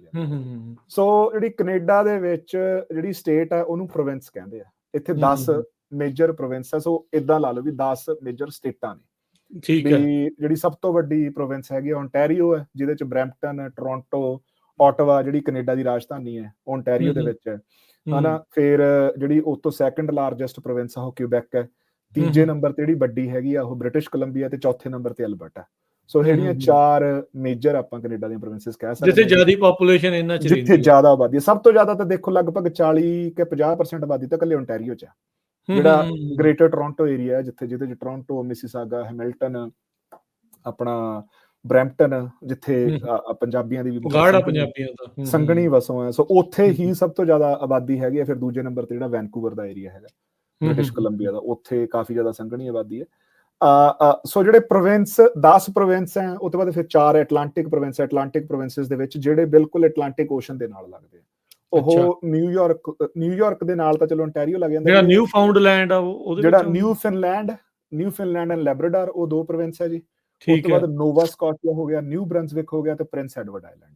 ਇਹ ਟੈਰੀਟਰੀ ਆ ਕਿ ਵੀ ਪ੍ਰੋਵਿੰਸ ਨੇ? ਇਹ ਪ੍ਰੋਵਿੰਸਿਸ ਨੇ ਜੀ, 4 ਹੀ ਪ੍ਰੋਵਿੰਸਿਸ ਨੇ, ਠੀਕ ਹੈ। ਹਾਂਜੀ ਹਾਂਜੀ। ਸੋ ਇਹ 4 ਪ੍ਰੋਵਿੰਸਿਸ ਨੇ। ਇਹਨਾਂ ਤੋਂ ਬਾਅਦ ਫਿਰ ਕਿਊਬੈਕ ਆ ਗਿਆ, ਕਿਊਬੈਕ ਤੋਂ ਬਾਅਦ ontario ਆ ਗਿਆ, ontario ਤੋਂ ਬਾਅਦ ਮੈਨੀਟੋਬਾ, ਮੈਂ ਮੈਨੀਟੋਬਾ ਦੇ ਵਿੱਚ ਰਹਿਣਾ। ਫਿਰ ਸਾਤੋਂ ਅਸੀਂ ਵੈਸਟ ਜਾਓ, ਸਸਕੈਚੁਅਨ ਹੈ, ਸਸਕੈਚੁਅਨ ਪ੍ਰੋਵਿੰਸ ਹੈ ਜੀ।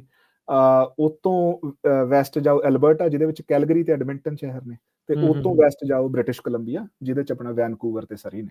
ਫਿਰ ਜਿਹੜੀਆਂ ਉਤਲਾ ਹੈ, ਜਿਹੜਾ ਆਰਕਟਿਕ ਹੈ, ਉੱਥੇ ਟੈਰੀਟਰੀਜ਼ ਨੇ, ਉਹ 3 ਟੈਰੀਟਰੀਜ਼ ਨੇ, ਨਾਰਥ ਵੈਸਟਰਨ ਟੈਰੀਟਰੀਜ਼, ਯੂਕਨ ਤੇ ਨੂਨਾਵਤ। ਕੀ ਫਰਕ ਆ ਪ੍ਰੋਵਿੰਸ ਤੇ ਟੈਰੀਟਰੀ ਚ? ਸੋ ਟੈਰੀਟਰੀਜ਼ ਉਹਨਾਂ ਦਾ ਥੋੜਾ ਜਿਹੜਾ ਅਧਿਕਾਰ ਖੇਤਰ, ਉਹਦੇ ਚ ਫੈਡਰਲ ਗਵਰਨਮੈਂਟ ਥੋੜੀ ਉਹਨਾਂ ਦੀ ਜ਼ਿਆਦਾ ਮਦਦ ਕਰਦੀ ਹੈ, ਜਿੱਦਾਂ ਯੂਟੀ ਹੁੰਦੀ ਆ।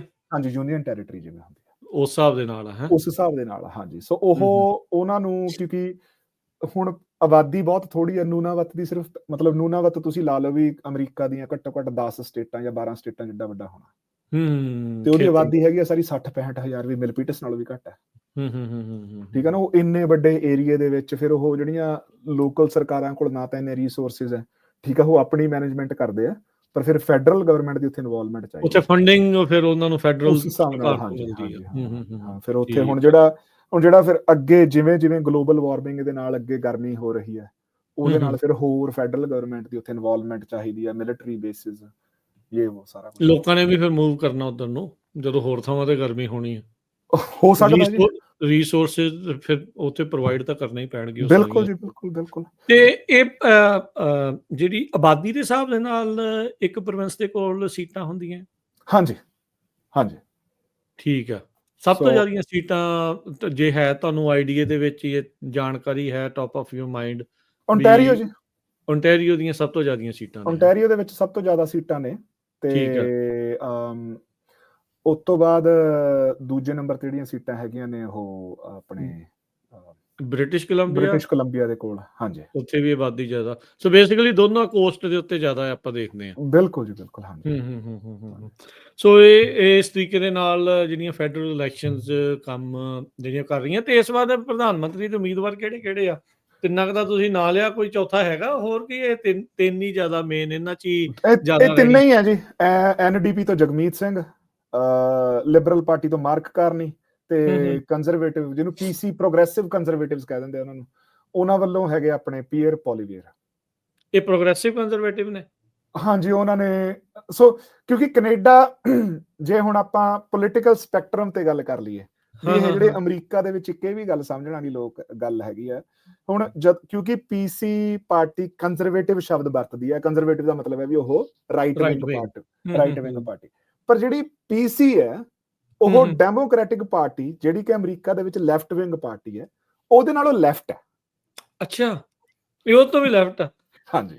ਤੁਹਾਡੇ ਮਤਲਬ ਸਪੈਕਟਰਮ ਚ ਸਾਰੇ ਲੈਫਟ ਨੂੰ ਹੀ ਇਹ ਲੱਗਦਾ? ਸਾਰੇ ਲੈਫਟ, ਕਿਉਂਕਿ ਸੋਸ਼ਲਿਸਟ ਕੰਟਰੀ ਹੈ ਨਾ ਜੀ। ਸੋਸ਼ਲਿਸਟ ਕੰਟਰੀ ਹੈ। ਹਾਂਜੀ, ਹਾਂ। ਸੋ ਅਸੀਂ ਅੱਛਾ, ਜਿਹੜੇ ਤੁਹਾਡੇ ਕੰਜ਼ਰਵੇਟਿਵ, ਉਹ ਸਾਡੇ ਡੈਮੋਕ੍ਰੇਟਾਂ ਦੇ ਬਰਾਬਰ ਆ?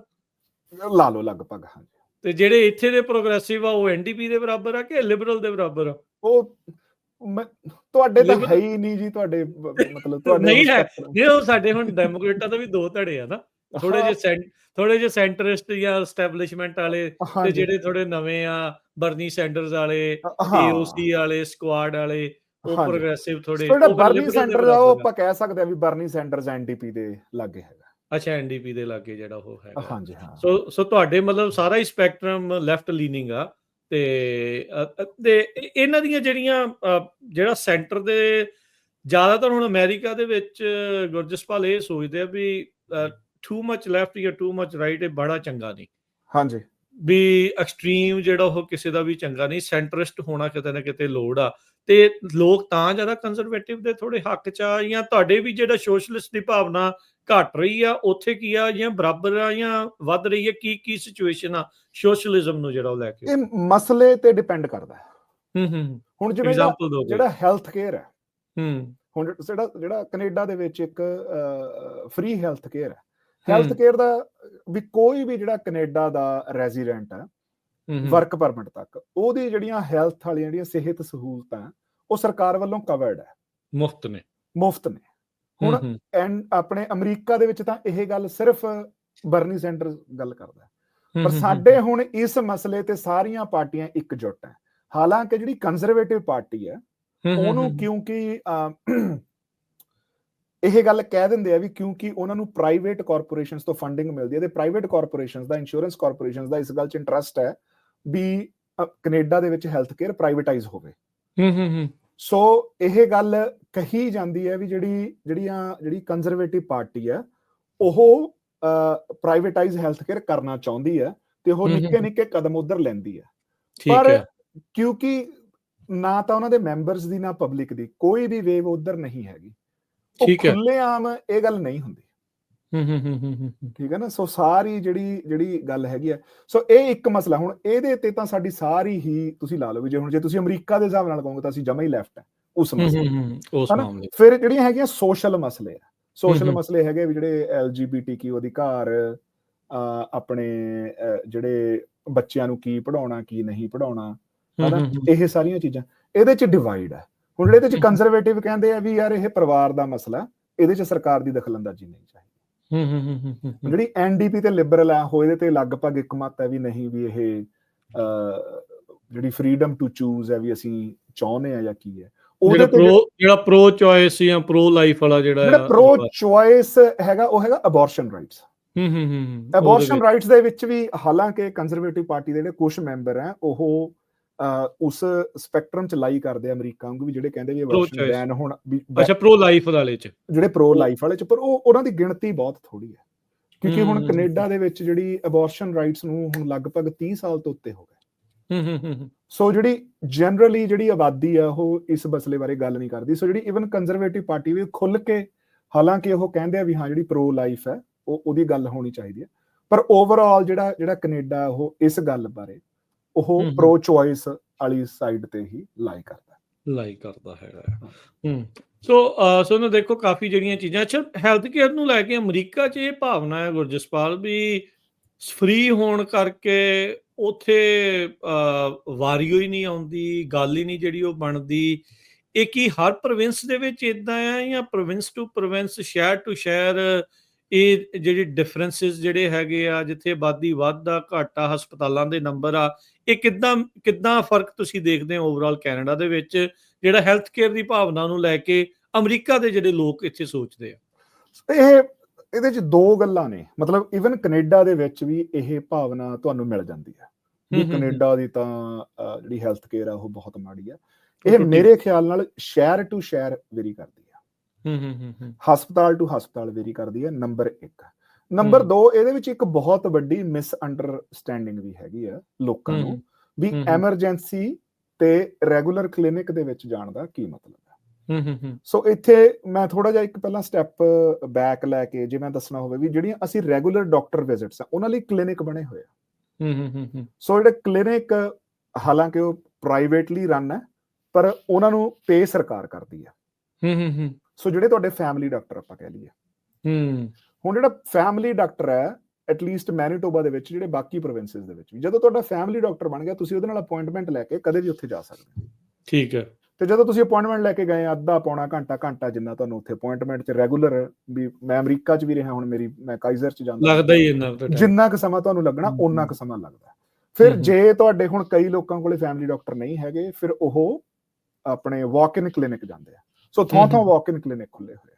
ਵਾਕ ਇਨ ਕਲੀਨਿਕ ਦਾ ਮਤਲਬ ਹੈਗਾ ਵੀ ਜੇ ਤੁਹਾਡੇ ਕੋਲੇ ਅਪਾਇੰਟਮੈਂਟ ਨਹੀਂ ਹੈਗੀ ਤਾਂ ਤੁਸੀਂ ਜਾਓ, ਉੱਥੇ 2-2.5 ਘੰਟੇ 3 ਘੰਟੇ ਤੁਹਾਨੂੰ ਬੈਠਣਾ ਪੈ ਸਕਦਾ। ਇਹ ਤੁਸੀਂ ਕਲੀਨਿਕ 'ਚ ਤੁਸੀਂ ਕਦੋਂ ਜਾਂਦੇ ਹੋ? ਜਦੋਂ ਤੁਹਾਨੂੰ ਕੋਈ ਐਮਰਜੈਂਸੀ ਨਹੀਂ, ਤੁਹਾਡੇ ਬੁਖਾਰ ਚੜਿਆ ਹੋਇਆ, ਤੁਹਾਨੂੰ ਖੰਘ ਹੈ, ਕੁਛ ਦੁਖਦਾ ਹੈ, ਤੁਸੀਂ ਡਾਕਟਰ ਨੂੰ ਦਿਖਾਉਣਾ। ਹੁਣ ਜਿਹੜਾ ਇਹ ਜਿਹੜੇ ਕਲੀਨਿਕ ਹੈ, ਕਲੀਨਿਕ ਦੇ ਵਿੱਚ ਉਹ ਤੁਹਾਨੂੰ ਡਾਇਗਨੋਸ ਕਰ ਸਕਦੇ ਆ, ਤੁਹਾਨੂੰ ਦਵਾਈ ਲਿਖ ਸਕਦੇ ਆ, ਪਰ ਉੱਥੇ ਉਹਨਾਂ ਕੋਲੇ ਸਰਜਰੀ ਦੀਆਂ ਸਹੂਲਤਾਂ ਜਾਂ ਆਪਾਂ ਕਹਿ ਲਈਏ ਵੀ ਲੱਤ ਬੰਨਣ ਵਾਲੀਆਂ ਸਹੂਲਤਾਂ, ਇਦਾਂ ਦੀਆਂ ਚੀਜ਼ਾਂ ਵੀ ਜੇ ਹੁਣ ਕਿਸੇ ਦੀ ਹੱਡੀ ਟੁੱਟੀ ਹੈ ਉਹ ਨਹੀਂ ਹੁੰਦੀਆਂ। ਟੀਕਾ ਟੂਕਾ ਲਾ ਦਿੰਦੇ, ਹਾਂਜੀ। ਸੋ ਉਹਦੇ ਲਈ ਤੁਹਾਨੂੰ ਹਸਪਤਾਲ ਦੇ ਵਿੱਚ ਜਾਣਾ ਪੈਂਦਾ ਹਨਾ। ਹੁਣ ਜਦੋਂ ਜਿਹੜੇ ਤੁਸੀਂ ਹਸਪਤਾਲ ਜਾਣਾ ਹੈ, ਹਸਪਤਾਲ ਜਾਣ ਦਾ ਤਰੀਕਾ ਕੀ ਹੈ, ਜਾਂ ਸਪੈਸ਼ਲਿਸਟ ਕੋਲ ਜਾਣਾ, ਵੀ ਜਿਹੜਾ ਤੁਹਾਡਾ ਫੈਮਿਲੀ ਡਾਕਟਰ ਹੈ ਉਹ ਤੁਹਾਨੂੰ ਰੈਫਰ ਕਰੇ। ਤੁਸੀਂ ਇਹ ਸਿਚੁਏਸ਼ਨ ਤਾਂ ਇੱਥੇ ਵੀ ਇਦਾਂ ਹੀ ਆ, ਠੀਕ ਹੈ ਨਾ, ਅਮਰੀਕਾ 'ਚ ਵੀ ਇਦਾਂ ਹੀ ਆ ਵੀ ਉਹ ਵੀ ਸਪੈਸ਼ਲਿਸਟ ਕੋ ਜਾਣ ਦੇ ਲਈ ਰੈਫਰਲ ਦੀ ਜ਼ਰੂਰਤ ਆ ਤੇ ਟਾਈਮ ਉਹਨੂੰ ਲੱਗਦਾ ਹੀ ਆ। ਬਿਲਕੁਲ। ਹੁਣ ਵੇਟ ਟਾਈਮ ਦਾ ਕੀ ਚੱਕਰ ਹੈ ਵੀ ਦਿਨੇ ਤੱਕ ਜਾਣਾ ਆਪਾਂ ਕੰਮ ਤੇ, ਠੀਕ ਹੈ ਨਾ। ਹੁਣ ਸ਼ਾਮ ਨੂੰ 7-8 ਵਜੇ ਜਾਂ ਈਵਨ ਚਲੋ ਲਾ ਲਓ ਵੀ ਬੱਚਾ ਬਿਮਾਰ ਹੋ ਗਿਆ 8 ਵਜੇ 9 ਵਜੇ 10 ਵਜੇ ਰਾਤ ਨੂੰ ਸਾਡਾ ਬੱਚਾ ਬਿਮਾਰ ਹੋ ਗਿਆ, ਜੋ ਕਿ ਸਾਡੇ ਨਾਲ ਹੁੰਦਾ ਹੈਨਾ। ਹੁਣ ਉਹ ਬੱਚੇ ਨੂੰ ਬਹੁਤ ਜ਼ਿਆਦਾ ਬੁਖਾਰ ਚੜਿਆ ਹੋਇਆ, ਉਹਨੂੰ ਆਪਾਂ ਲਾ ਲਈਏ ਵੀ ਮਾਂ ਪਿਓ ਨੂੰ ਲੱਗ ਰਿਹਾ ਵੀ ਯਾਰ ਬਹੁਤ ਸੀਰੀਅਸ ਆ, ਜਾਂ ਮੈਨੂੰ ਵੀ ਲੱਗ ਰਿਹਾ ਬਹੁਤ ਸੀਰੀਅਸ ਹੈ, ਤੁਰੰਤ ਚਾਹੀਦਾ ਕੁਝ। ਹਾਂ, ਜਦੋਂ ਅਸੀਂ ਉਹ ਐਮਰਜੈਂਸੀ ਡਿਪਾਰਟਮੈਂਟ 'ਚ ਜਾਣਾ, ਐਮਰਜੈਂਸੀ 'ਚ ਕੀ ਉਹਨਾਂ ਦਾ ਇੱਕ ਟ੍ਰਿਆਜ ਪ੍ਰੋਸੈਸ ਹੈ। ਉਹਨਾਂ ਨੇ ਦੇਖਣਾ ਵੀ ਯਾਰ ਜੇ ਇਹ 4 ਘੰਟੇ ਨੂੰ ਦਵਾਈ ਨਾ ਮਿਲੀ ਇਹ ਮਰੂ ਤਾਂ ਨਹੀਂ। ਅੱਛਾ, ਠੀਕ ਹੈ ਨਾ, ਵੀ ਇਹ 6 ਘੰਟੇ ਹੁਣ ਜਿਹੜੀ ਨਹੀਂ ਮਿਲੀ, ਕਿਉਂਕਿ ਉਹਨਾਂ ਨੇ ਤਾਂ ਦੇਖਣਾ ਨਾ ਵੀ ਯਾਰ ਅਸੀਂ ਜਾਨ ਬਚਾਉਣੀ ਹੈ। ਐਗਜ਼ੈਕਟਲੀ। ਠੀਕ ਹੈ ਨਾ। ਸੋ ਉਹਦੇ 'ਚ ਜੇ ਹੁਣ ਕਿਸੇ ਨੂੰ ਹਾਰਟ ਅਟੈਕ ਆ ਰਿਹਾ, ਹੁਣ ਮੇਰਾ ਭਤੀਜਾ ਹੀ ਹੈ, ਉਹਨੂੰ ਉਹਦੇ ਉਹ ਸੀਗੀ ਜਿਹਨੂੰ ਆਪਾਂ ਅਪੈਂਡਿਕਸ ਦਾ ਉਹਨੂੰ ਉਹ ਹੋ ਗਿਆ। ਉਹਨਾਂ ਨੇ ਡਾਕਟਰਾਂ ਨੇ ਨਰਸ ਨੇ ਜਾਂਦੇ 5 ਮਿੰਟ 'ਚ ਦੇਖ ਹੋ ਜਾਂਦਾ। ਜਿਹੜੀ ਨਰਸ ਹੈ ਉਹ ਤੁਹਾਨੂੰ 5 ਮਿੰਟ ਦੇ ਵਿੱਚ ਅਸੈਸ ਕਰਦੀ ਹੈ। ਨਰਸ ਦਾ ਕੰਮ ਹੁੰਦਾ ਟ੍ਰਿਆਜ ਕਰ, ਉਹਨੇ 5 ਮਿੰਟ ਦੇ ਵਿੱਚ ਇਹ ਚੀਜ਼। ਤੁਸੀਂ ਮੈਨੀਟੋਬਾ ਦੀ ਦੱਸ ਰਹੇ ਹੋ, ਰਾਈਟ? ਮੈਨੀਟੋਬਾ ਦੀ ਦੱਸ ਰਿਹਾ, ਤੇ ਮੈਂ ਤੁਹਾਨੂੰ ਬਾਕੀ ਪ੍ਰੋਵਿੰਸਸ ਦੇ ਵਿੱਚ ਵੀ ਫਿਰ ਉਹ ਐਕਚੁਅਲ ਜੋ ਲੰਬਾ ਵਿਸ਼ਾ ਆਪਾਂ ਫੇਰ ਕਰਕੇ ਕੈਨੇਡਾ ਦੀਆਂ ਗੱਲਾਂ ਹੁੰਦੇ ਰਹਾਂਗੇ ਹਨਾ। ਉਹਨੂੰ ਨਰਸ ਨੇ ਟ੍ਰਿਆਜ ਕਰਕੇ ਵੀ ਤੈਨੂੰ ਅਪੈਂਡਿਕਸ ਤੇਰੀ ਫਟ ਗਈ ਹੈ, ਤੈਨੂੰ ਇਮੀਡੀਏਟ ਲੋੜ ਹੈ, ਉਦੋਂ ਹੀ ਉਹਨੂੰ ਉਹਨਾਂ ਨੇ ਕਰ ਲਿਆ, ਆਪਰੇਟ ਕਰਤਾ। ਮੈਂ 8-8 ਘੰਟੇ ਮੈਂ ਆਪ ਖੁਦ ਬੈਠਿਆ ਹੋਇਆ। ਹੁਣ ਗੱਲ ਕੀ ਵੀ ਮੇਰਾ ਜੀ ਗਲਾ ਦੁਖ ਰਿਹਾ, ਮੈਨੂੰ ਨੀਂਦ ਨਹੀਂ ਆ ਰਹੀ, ਮੈਂ ਮਰਨ ਤਾਂ ਲੱਗਿਆ ਨੀਗਾ। ਹੁਣ ਉਹਨਾਂ ਨੇ ਤਾਂ ਪਹਿਲਾਂ ਉਸ ਪੇਸ਼ੈਂਟ ਨੂੰ ਦੇਖਣਾ ਨਾ ਜਿਹੜਾ ਹਨਾ ਉਹਦੇ 'ਚ ਇਹ। ਪਰ ਮੈਂ ਇਸ ਗੱਲ ਤੋਂ ਮੁਨਕਰ ਨਹੀਂ ਕਰਦਾ ਵੀ ਉਹਦੇ 'ਚ ਐਫੀਸ਼ੀਐਂਸੀਜ਼ ਨਹੀਂ ਲਿਆਈਆਂ ਜਾ ਸਕਦੀਆਂ, ਬਿਲਕੁਲ। ਅੱਛਾ, ਇੱਥੇ ਇਹ ਵੀ ਗੱਲ ਆ ਗੁਰਜਸਪਾਲ, ਵੀ ਇਹ ਵੀ ਚੱਕਰ ਆ ਨਾ ਵੀ ਹੁਣ ਪਾਪੂਲੇਸ਼ਨ ਜਿੰਨਾ ਥਾਵਾਂ ਦੀ ਵੱਧ ਗਈ, ਉੱਥੇ ਹਸਪਤਾਲ ਅਜੇ ਵੀ ਥੋੜੇ ਨਵੇਂ ਨਹੀਂ ਬਣਨੇ, ਜਾਂ ਇਦਾਂ ਦੀਆਂ ਚੀਜ਼ਾਂ ਦਾ ਜਿਹੜੀ ਉਹ ਗੱਲ ਹੋਣੀ। ਲੋਕਾਂ ਨੂੰ ਰਿਸੋਰਸਿਸ ਪਾਪੂਲੇਸ਼ਨ ਦੇ ਹਿਸਾਬ ਦੇ ਨਾਲ ਜਿੰਨਾ ਉਹ ਵਧਿਆ ਵੀ ਉਹ ਵੀ ਚੀਜ਼ਾਂ ਉਨੀਆਂ ਵਧਣੀਆਂ ਚਾਹੀਦੀਆਂ। ਇਹ ਕਿਤੇ ਨਾ ਕਿਤੇ ਘਾਟ ਆ, ਬਿਲਕੁਲ ਘਾਟ ਹੈ ਜੀ। ਇਹ ਸਿਸਟਮ ਪਰਫੈਕਟ ਨਹੀਂ ਹੈਗਾ, ਨੰਬਰ 1। ਨੰਬਰ 2, ਸਾਡੇ ਲੋਕਾਂ ਦੀ ਇਹ ਪ੍ਰੋਬਲਮ ਹੈਗੀ ਵੀ ਜਦੋਂ ਕੋਈ ਲੀਡਰ ਇਲੈਕਟ ਹੋ ਜਾਂਦਾ, ਉਹ ਸਾਡੇ ਘਰੇ ਆਉਂਦਾ ਪਾਠ ਤੇ ਭੋਗ ਤੇ, ਅਸੀਂ ਉਹਦੇ ਨਾਲ ਫੋਟੋ ਖਿਚਾ ਕੇ ਫੇਸਬੁੱਕ ਤੇ ਪਾ ਦਿੰਦੇ ਹਾਂ ਤੇ ਅਸੀਂ ਖੁਸ਼ ਹੋ ਜਾਂਦੇ ਹਾਂ। ਜਦੋਂ ਉਹ ਸਾਡੇ ਕੋਲੇ ਆਉਂਦਾ, ਅਸੀਂ ਉਹਦੇ ਨਾਲ ਅਸਲ ਮਸਲੇ ਬਾਰੇ ਗੱਲ ਨਹੀਂ ਕਰਦੇ। ਜਿਹੜਾ ਅਸਲ ਮਸਲਾ ਹੈ, ਤਾਂ ਹੁਣ ਕਿਸੇ ਵੀ ਜਿਹੜੀ ਸਿਟੀ ਹੈ ਉਹਦੇ ਮਸਲੇ ਕੀ ਹੁੰਦੇ ਆ ਵੀ ਸਾਡਾ ਸਕੂਲ ਕਿਵੇਂ, ਸਾਡੇ ਸਕੂਲਾਂ ਦੀ ਕੈਪੈਸਿਟੀ ਹੈਗੀ ਕਿ ਨਹੀਂ ਹੈਗੀ। ਹੁਣ ਉਹ ਯੂਜੂਅਲੀ ਸਿਟੀ ਦਾ ਮਸਲਾ ਹੈ, ਉਹ ਤੁਸੀਂ MP MLA ਨਾਲ ਨਹੀਂ ਕਰ ਸਕਦੇ, ਉਹ ਤੁਹਾਨੂੰ ਆਪਣੇ ਕਾਉਂਸਲਰ ਨਾਲ ਕਰਨਾ ਪੈਣਾ। ਠੀਕ ਹੈ ਨਾ। ਹੁਣ ਉਹ ਕਾਉਂਸਲਰ ਨਾਲ ਹੀ ਕਰਨਾ ਪੈਣਾ। ਉਸ ਤੋਂ ਬਾਅਦ ਜਿਹੜਾ ਹੈਲਥ ਦਾ ਮਸਲਾ, ਉਹ ਪ੍ਰੋਵਿੰਸ਼ੀਅਲ ਮੈਟਰ ਹੈ। ਠੀਕ ਹੈ, ਉਹ ਤੁਹਾਨੂੰ ਆਪਣੇ MPP ਜਾਂ MLA ਨਾਲ ਕਰਨਾ ਪੈਣਾ ਹਨਾ। ਓਨਟਾਰੀਓ ਦੇ ਵਿੱਚ MPP ਕਹਿੰਦੇ ਆ member of provincial parliament, Canada ਤੇ BC ਤੇ ਅਲਬਰਟਾ ਦੇ ਵਿੱਚ MLA ਕਹਿੰਦੇ ਆ ਮੈਂਬਰ ਆਫ ਲੈਜਿਸਲੇਟਿਵ ਅਸੈਂਬਲੀ। ਤੇ ਉਹ ਤੁਹਾਨੂੰ ਆਪਣੇ MLA ਨਾਲ ਕਰਨਾ ਪੈਣਾ। ਤੇ ਜਿਹੜੇ ਕੋਈ ਜਿਵੇਂ ਹੁਣ ਜਿਹੜੇ ਥੋੜੇ ਨੈਸ਼ਨਲ ਲੈਵਲ ਦੇ ਮਸਲੇ ਹੈਗੇ ਆ, ਵੀ ਜਿਵੇਂ ਹੁਣ ਜਿਹੜੀ ਇੰਟਰਫੇਰੈਂਸ ਦੀ ਗੱਲ ਹੈ, ਜਾਂ ਫੰਡਿੰਗ ਤਾਂ ਫਿਰ ਵੀ ਫੈਡਰਲ ਗਵਰਨਮੈਂਟ ਤੋਂ ਚਾਹੀਦੀ ਹੁੰਦੀ ਹੈ। ਵੀ ਹੁਣ ਸਾਡੇ MLA ਨੇ, ਤੁਹਾਡੇ MLA ਨੇ ਤੁਹਾਨੂੰ ਦੱਸਿਆ ਵੀ ਯਾਰ ਓਕੇ, ਅਸੀਂ 60% ਪੈਸੇ ਲਾਉਣ ਲਈ ਤਿਆਰ ਹਾਂ, 40% ਪੈਸੇ ਸਾਨੂੰ ਫੈਡਰਲ ਗਵਰਨਮੈਂਟ ਦੇਣੇ। ਫਿਰ ਤੁਹਾਨੂੰ ਆਪਣੇ MP ਨਾਲ ਗੱਲ ਜਾ ਕੇ ਕਰਨੀ ਪੈਣੀ ਹੈ। ਇਮੀਗ੍ਰੇਸ਼ਨ ਦਾ ਮਸਲਾ ਉਹ ਮੈਂਬਰ ਪਾਰਲੀਮੈਂਟ ਦਾ ਮਸਲਾ ਹਨਾ। ਸੋ ਉਹ ਆਪਣੇ ਲੋਕੀ ਨਹੀਂ ਕਰਦੇ, ਤੇ ਉਹਦੇ ਕਰਕੇ ਉਹਦਾ ਹੁੰਦਾ ਕਿ ਵੀ ਬਰੈਂਪਟਨ ਜਾਂ ਸਰੀ ਵਰਗੇ ਸ਼ਹਿਰਾਂ ਨੂੰ ਉਹ ਸਹੂਲਤਾਂ ਨਹੀਂ ਮਿਲਦੀਆਂ। ਅੱਛਾ, ਇਹ ਤਾਂ ਫਿਰ ਕਾਮਨ ਹੀ ਆ। ਉੱਥੇ ਵੀ ਕਾਉਂਸਲਰ ਤੋਂ ਲੈ ਕੇ MP ਤੱਕ ਫੋਟੋ ਖਿਚਾ ਕੇ ਰਾਜੀ, ਅਮਰੀਕਾ 'ਚ ਵੀ ਫੋਟੋ ਖਿਚਾ ਕੇ ਰਾਜੀ, ਕੈਨੇਡਾ 'ਚ ਵੀ ਫੋਟੋ ਖਿਚਾ ਕੇ ਆਪਾਂ ਖੁਸ਼ ਹੋ ਜਾਂਦੇ, ਪਰ ਅੱਗੇ ਵਧਣ ਦੀ ਲੋੜ ਆ। ਇੱਥੇ ਇੱਕ ਆਪਾਂ ਬ੍ਰੇਕ ਲਵਾਂਗੇ ਤੇ ਬ੍ਰੇਕ ਤੋਂ ਬਾਅਦ 'ਚ ਗੱਲਬਾਤ ਨੂੰ ਜਾਰੀ ਰੱਖਾਂਗੇ ਆਪਣੇ ਇਸ ਪ੍ਰੋਗਰਾਮ ਦੇ ਵਿੱਚ। ਛੋਟੀ ਜਿਹੀ ਬ੍ਰੇਕ, ਤੇ ਬ੍ਰੇਕ ਤੋਂ ਬਾਅਦ ਕਰਦੇ ਹਾਂ ਵਾਪਸ। ਇਮੀਗ੍ਰੇਸ਼ਨ ਦੇ ਮੁੱਦੇ ਤੇ ਉੱਤੇ ਵੀ ਆਪਾਂ ਕਰਾਂਗੇ ਚਰਚਾ। ਸੋ ਮਿਲਦੇ ਇੱਕ ਛੋਟੀ ਜਿਹੀ ਬ੍ਰੇਕ ਤੋਂ ਬਾਅਦ। ਬ੍ਰੇਕ ਤੋਂ ਬਾਅਦ ਇੱਕ ਵਾਰੀ ਫਿਰ ਆਪ ਸਭ ਦਾ ਸਵਾਗਤ ਹੈ। ਪ੍ਰੋਗਰਾਮ ਚੱਲ ਰਿਹਾ ਜੀ ਆਪਣਾ। ਇਸ ਮੌਕੇ ਗੁਰਜਸਪਾਲ ਸਿੰਘ ਹੁਣੀ ਆਪਣੇ ਨਾਲ ਜੁੜੇ ਹੋਏ ਆ।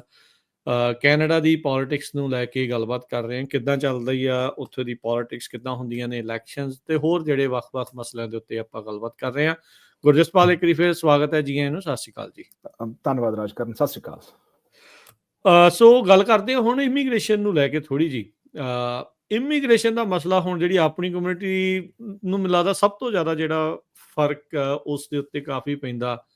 ਕੈਨੇਡਾ ਦੇ ਵਿੱਚ ਪ੍ਰਵਾਸ ਬਹੁਤ ਜ਼ਿਆਦਾ ਹੋਇਆ ਪੰਜਾਬੀਆਂ ਦਾ ਜੀ, ਥਾਂ ਦੇ ਉੱਤੇ ਆਏ ਆ, ਪਰਿਵਾਰਾਂ ਦੇ ਪਰਿਵਾਰ ਆਏ ਆ, ਵਿੱਚ ਹੀ LMIA ਵਾਲਾ ਆਇਆ, ਵਿੱਚੇ ਮਾਪਿਆਂ ਦੇ ਜਿਹੜੇ ਵੀਜ਼ਿਆਂ ਦਾ ਰੌਲਾ ਸੀਗਾ, ਵਿਜ਼ਟਰ ਵੀਜ਼ੇ ਦੇ, ਵਰਕ ਪਰਮਿਟ। ਸੋ ਇਸ ਟਾਈਮ ਕੀ ਸਥਿਤੀ ਹੈ ਇਮੀਗ੍ਰੇਸ਼ਨ ਨੂੰ ਲੈ ਕੇ? ਤੁਹਾਡੇ ਵੀ ਮਨਾਂ ਦੇ ਵਿੱਚ, ਤੁਹਾਡੇ ਵੀ ਉੱਥੇ ਲੋਕਾਂ ਦੇ ਮਨਾਂ ਦੇ ਵਿੱਚ ਕਾਫੀ ਬਦਲਾਵ ਆਇਆ ਆ, ਕਾਫੀ ਪਾਲਿਸੀਜ਼ ਸਖਤ ਹੋਈਆਂ ਆ। ਅੱਗੇ ਕੀ ਸੰਭਾਵਨਾਵਾਂ ਤੁਹਾਨੂੰ ਲੱਗਦੀਆਂ ਆ ਕਿਸੇ ਦੀ ਵੀ ਸਰਕਾਰ ਆਉਂਦੀ ਆ ਤਾਂ? ਸੋ ਇਹਦੇ ਚ ਰਾਜਕਰਨ ਦੋ ਗੱਲਾਂ ਹੈ। ਇੱਕ ਤਾਂ ਵੀ ਹਮ, ਪਿਛਲੇ 4-5 ਸਾਲ ਜਾਂ ਆਪਾਂ ਲਾ ਲਈਏ ਲਗਭਗ 2018 ਤੋਂ ਕੀ ਹੋਇਆ। ਜੀ 2018 ਤੋਂ ਤਾਂ ਬਿਲਕੁਲ ਹੀ ਨੱਕੇ ਖੋਲਤੇ ਸੀਗੇ, ਠੀਕ ਹੈ ਨਾ। ਹਮ ਉਹਦੇ ਵਿੱਚ ਹੁਣ ਜਿਹੜਾ ਸਟੂਡੈਂਟ ਹੈ, ਸਟੂਡੈਂਟ ਵਾਲੀ ਤਾਂ ਚਲੋ ਮਤਲਬ ਉਹਨਾਂ ਨੂੰ ਐਕਸਪਲੋਇਟ ਕੀਤਾ ਕਾਲਜਾਂ ਨੇ, ਪਰ ਉਹ ਇੱਕ ਮਿਹਨਤ ਕਰਕੇ ਇੱਕ ਜਾਇਜ਼ ਤਰੀਕੇ ਨਾਲ ਆਉਂਦਾ ਸੀ, ਹਨਾ। ਪਰ 2018 ਤੋਂ ਲੈ ਕੇ ਪਿਛਲੇ ਸਾਲ ਤੱਕ ਲਗਭਗ 18 ਸਾਲ ਦੇ ਬੱਚਿਆਂ ਨੂੰ ਵਿਜ਼ਟਰ ਵੀਜ਼ੇ, ਬੇਅੰਤ ਵਿਜ਼ਟਰ ਵੀਜ਼ੇ, ਮਤਲਬ ਵੀ ਜਿਨ੍ਹਾਂ ਦਾ ਕੋਈ ਅੰਤ ਹੀ ਨਹੀਂ। ਚਲੋ ਮਾਂ ਪਿਓ ਵੀ, ਜਿਹੜਾ ਸਟੂਡੈਂਟ ਆ ਉਹਦੇ ਮਾਂ ਪਿਓ ਨੂੰ ਵਿਜ਼ਟਰ ਵੀਜ਼ਾ ਦੇ ਰਹੇ ਆ ਜਾਂ ਸੁਪਰ ਵੀਜ਼ਾ ਦੇ ਰਹੇ ਆ, ਉਹ ਵੀ ਠੀਕ ਸੀਗਾ। ਸੋ ਉਹਦੇ ਨਾਲ ਕੀ ਹੋਇਆ ਵੀ ਜਿਹੜਾ ਕੈਨੇਡਾ ਦਾ ਜਦੋਂ ਲਿਬਰਲ ਸਰਕਾਰ ਆਈ ਆ, ਉਦੋਂ ਜਿਹੜਾ ਨੰਬਰ ਹੁੰਦਾ ਸੀਗਾ 2,80,000 ਇਮੀਗ੍ਰੇਸ਼ਨ ਇੱਕ ਸਾਲ ਦੀ, ਕਿ ਹਰ ਸਾਲ ਅਸੀਂ 2,80,000 ਕਰਾਂਗੇ। ਉਸ ਤੋਂ ਬਾਅਦ ਉਹ ਵਧਾਉਂਦੇ ਵਧਾਉਂਦੇ 3 ਲੱਖ, 3.25 ਲੱਖ ਤੱਕ ਲੈ ਗਏ। ਸੋ ਉਹਨਾਂ ਨੇ ਹੁਣ ਜਿਹੜੇ ਟਾਰਗੇਟ ਸੈੱਟ ਕੀਤੇ ਸੀਗੇ ਵੀ ਅਸੀਂ 4 ਲੱਖ ਬੰਦਾ ਹਰ ਸਾਲ ਕੈਨੇਡਾ ਦੇ ਵਿੱਚ ਪੱਕਾ ਕਰਿਆ ਕਰਾਂਗੇ, ਹਨਾ। ਹੁਣ ਜਿਹੜਾ 4 ਲੱਖ ਤੱਕ ਦਾ ਜਿਹੜਾ ਨੰਬਰ ਹੈਗਾ, ਈਵਨ ਉਹ ਵੀ ਸਸਟੇਨੇਬਲ ਸੀ। ਪਰ ਇਹਨਾਂ ਨੇ ਪਿਛਲੇ ਕੁਝ ਸਾਲਾਂ ਦੇ ਵਿੱਚ ਕੀ ਕੀਤਾ ਵੀ ਮਿਲੀਅਨ ਬੰਦਾ ਇੱਕ ਸਾਲ ਦੇ ਵਿੱਚ ਆ ਰਿਹਾ। ਹੁਣ ਉਹਦੇ ਚ ਪੱਕਾ ਤਾਂ 4 ਲੱਖ ਹੀ ਹੋ ਸਕਦਾ, ਠੀਕ ਹੈ ਨਾ। ਤਾਂ ਉਹਦੇ ਨਾਲ ਕੀ ਹੋਇਆ ਵੀ ਇਸ ਵੇਲੇ ਮਤਲਬ ਜਿਹੜੇ ਨੰਬਰਸ ਉਹ ਦੱਸ ਰਹੇ ਸੀਗੇ ਵੀ 1.8 ਮਿਲੀਅਨ ਦੇ ਕਰੀਬ ਜਿਹੜਾ ਇੱਥੇ ਬੰਦੇ ਹੈਗੇ ਆ ਜਿਨ੍ਹਾਂ ਕੋਲੇ ਜਿਹੜੇ ਪੱਕੇ ਨਹੀਂ ਹੈਗੇ, ਉਹਨਾਂ ਦੇ ਵਿੱਚੋਂ ਚਲੋ ਆਪਾਂ ਲਾ ਲਈਏ ਵੀ 4 ਲੱਖ 5 ਲੱਖ 6 ਲੱਖ ਪੱਕੇ ਹੋ ਜਾਊਗੇ। ਜਿਹੜੇ ਬਾਕੀ ਆ ਉਹਨਾਂ ਨੂੰ ਮੁੜਨਾ ਪੈਣਾ। ਉਹਦੇ ਚ ਹੁਣ ਵਿਜ਼ਟਰ ਵੀਜ਼ੇ ਤੇ ਹੈ, ਜਾਂ ਸਟੂਡੈਂਟ ਆਏ ਆ, ਜਾਂ ਸੁਪਰ ਵੀਜ਼ੇ ਤੇ ਆਏ ਆ ਕੋਈ, ਜਾਂ LMIਆਂ ਲੈ ਕੇ ਆਏ ਆ। ਉਦੋਂ ਤਾਂ ਇਦਾਂ ਲੱਗਦਾ ਸੀ ਵੀ ਸਾਰੇ ਹੀ ਪੱਕੇ ਕਰ ਦੇਣੇ, ਕੈਨੇਡਾ ਚੋਂ ਕਿਹੜਾ ਕੋਈ ਮੁੜਿਆ। ਪਰ ਉਹ ਜਦੋਂ ਇੰਨੀ ਜ਼ਿਆਦਾ ਗਿਣਤੀ ਦੇ ਵਿੱਚ ਆਏ, ਫਿਰ ਉਹ ਬਹੁਤ ਜ਼ਿਆਦਾ ਦਿਖਣ ਲੱਗ ਪਏ ਇੱਕੋ ਥਾਂ, ਹਨਾ। ਤੇ ਬਾਕੀ ਜਿਹੜਾ ਐਂਟੀ ਇਮੀਗ੍ਰੇਸ਼ਨ ਮਾਹੌਲ ਸਾਰੀ ਦੁਨੀਆ ਦੇ ਵਿੱਚ ਸਿਰਜ ਹੋਇਆ, ਉਹਦਾ ਅਸਰ ਵੀ ਹੁਣ ਇੱਕੋ ਦਮ ਲੋਕਾਂ ਨੂੰ ਇਹ ਲੱਗਿਆ ਵੀ ਨਹੀਂ, ਸਾਡੀਆਂ ਸਾਰੀਆਂ ਜਿਹੜੀਆਂ ਪ੍ਰੋਬਲਮ ਹੈ ਉਹ ਇਮੀਗ੍ਰੇਸ਼ਨ ਕਰਕੇ ਹੈ। ਹਾਲਾਂਕਿ ਇਹ ਗੱਲ ਸਹੀ ਨਹੀਂ ਹੈ, ਪਰ ਇੱਕ ਜਦੋਂ ਉਹ ਮਾਹੌਲ ਬਣਨਾ ਹੁੰਦਾ, ਉਹ ਮਾਹੌਲ ਐਵੇਂ ਦਾ ਬਣ ਗਿਆ ਵੀ ਯਾਰ ਕੋਈ ਵੀ ਜਿਹੜੀ ਕੈਨੇਡਾ ਦੀ ਪ੍ਰੋਬਲਮ ਹੈ ਉਹ ਇਮੀਗ੍ਰੇਸ਼ਨ ਕਰਕੇ ਹੈ।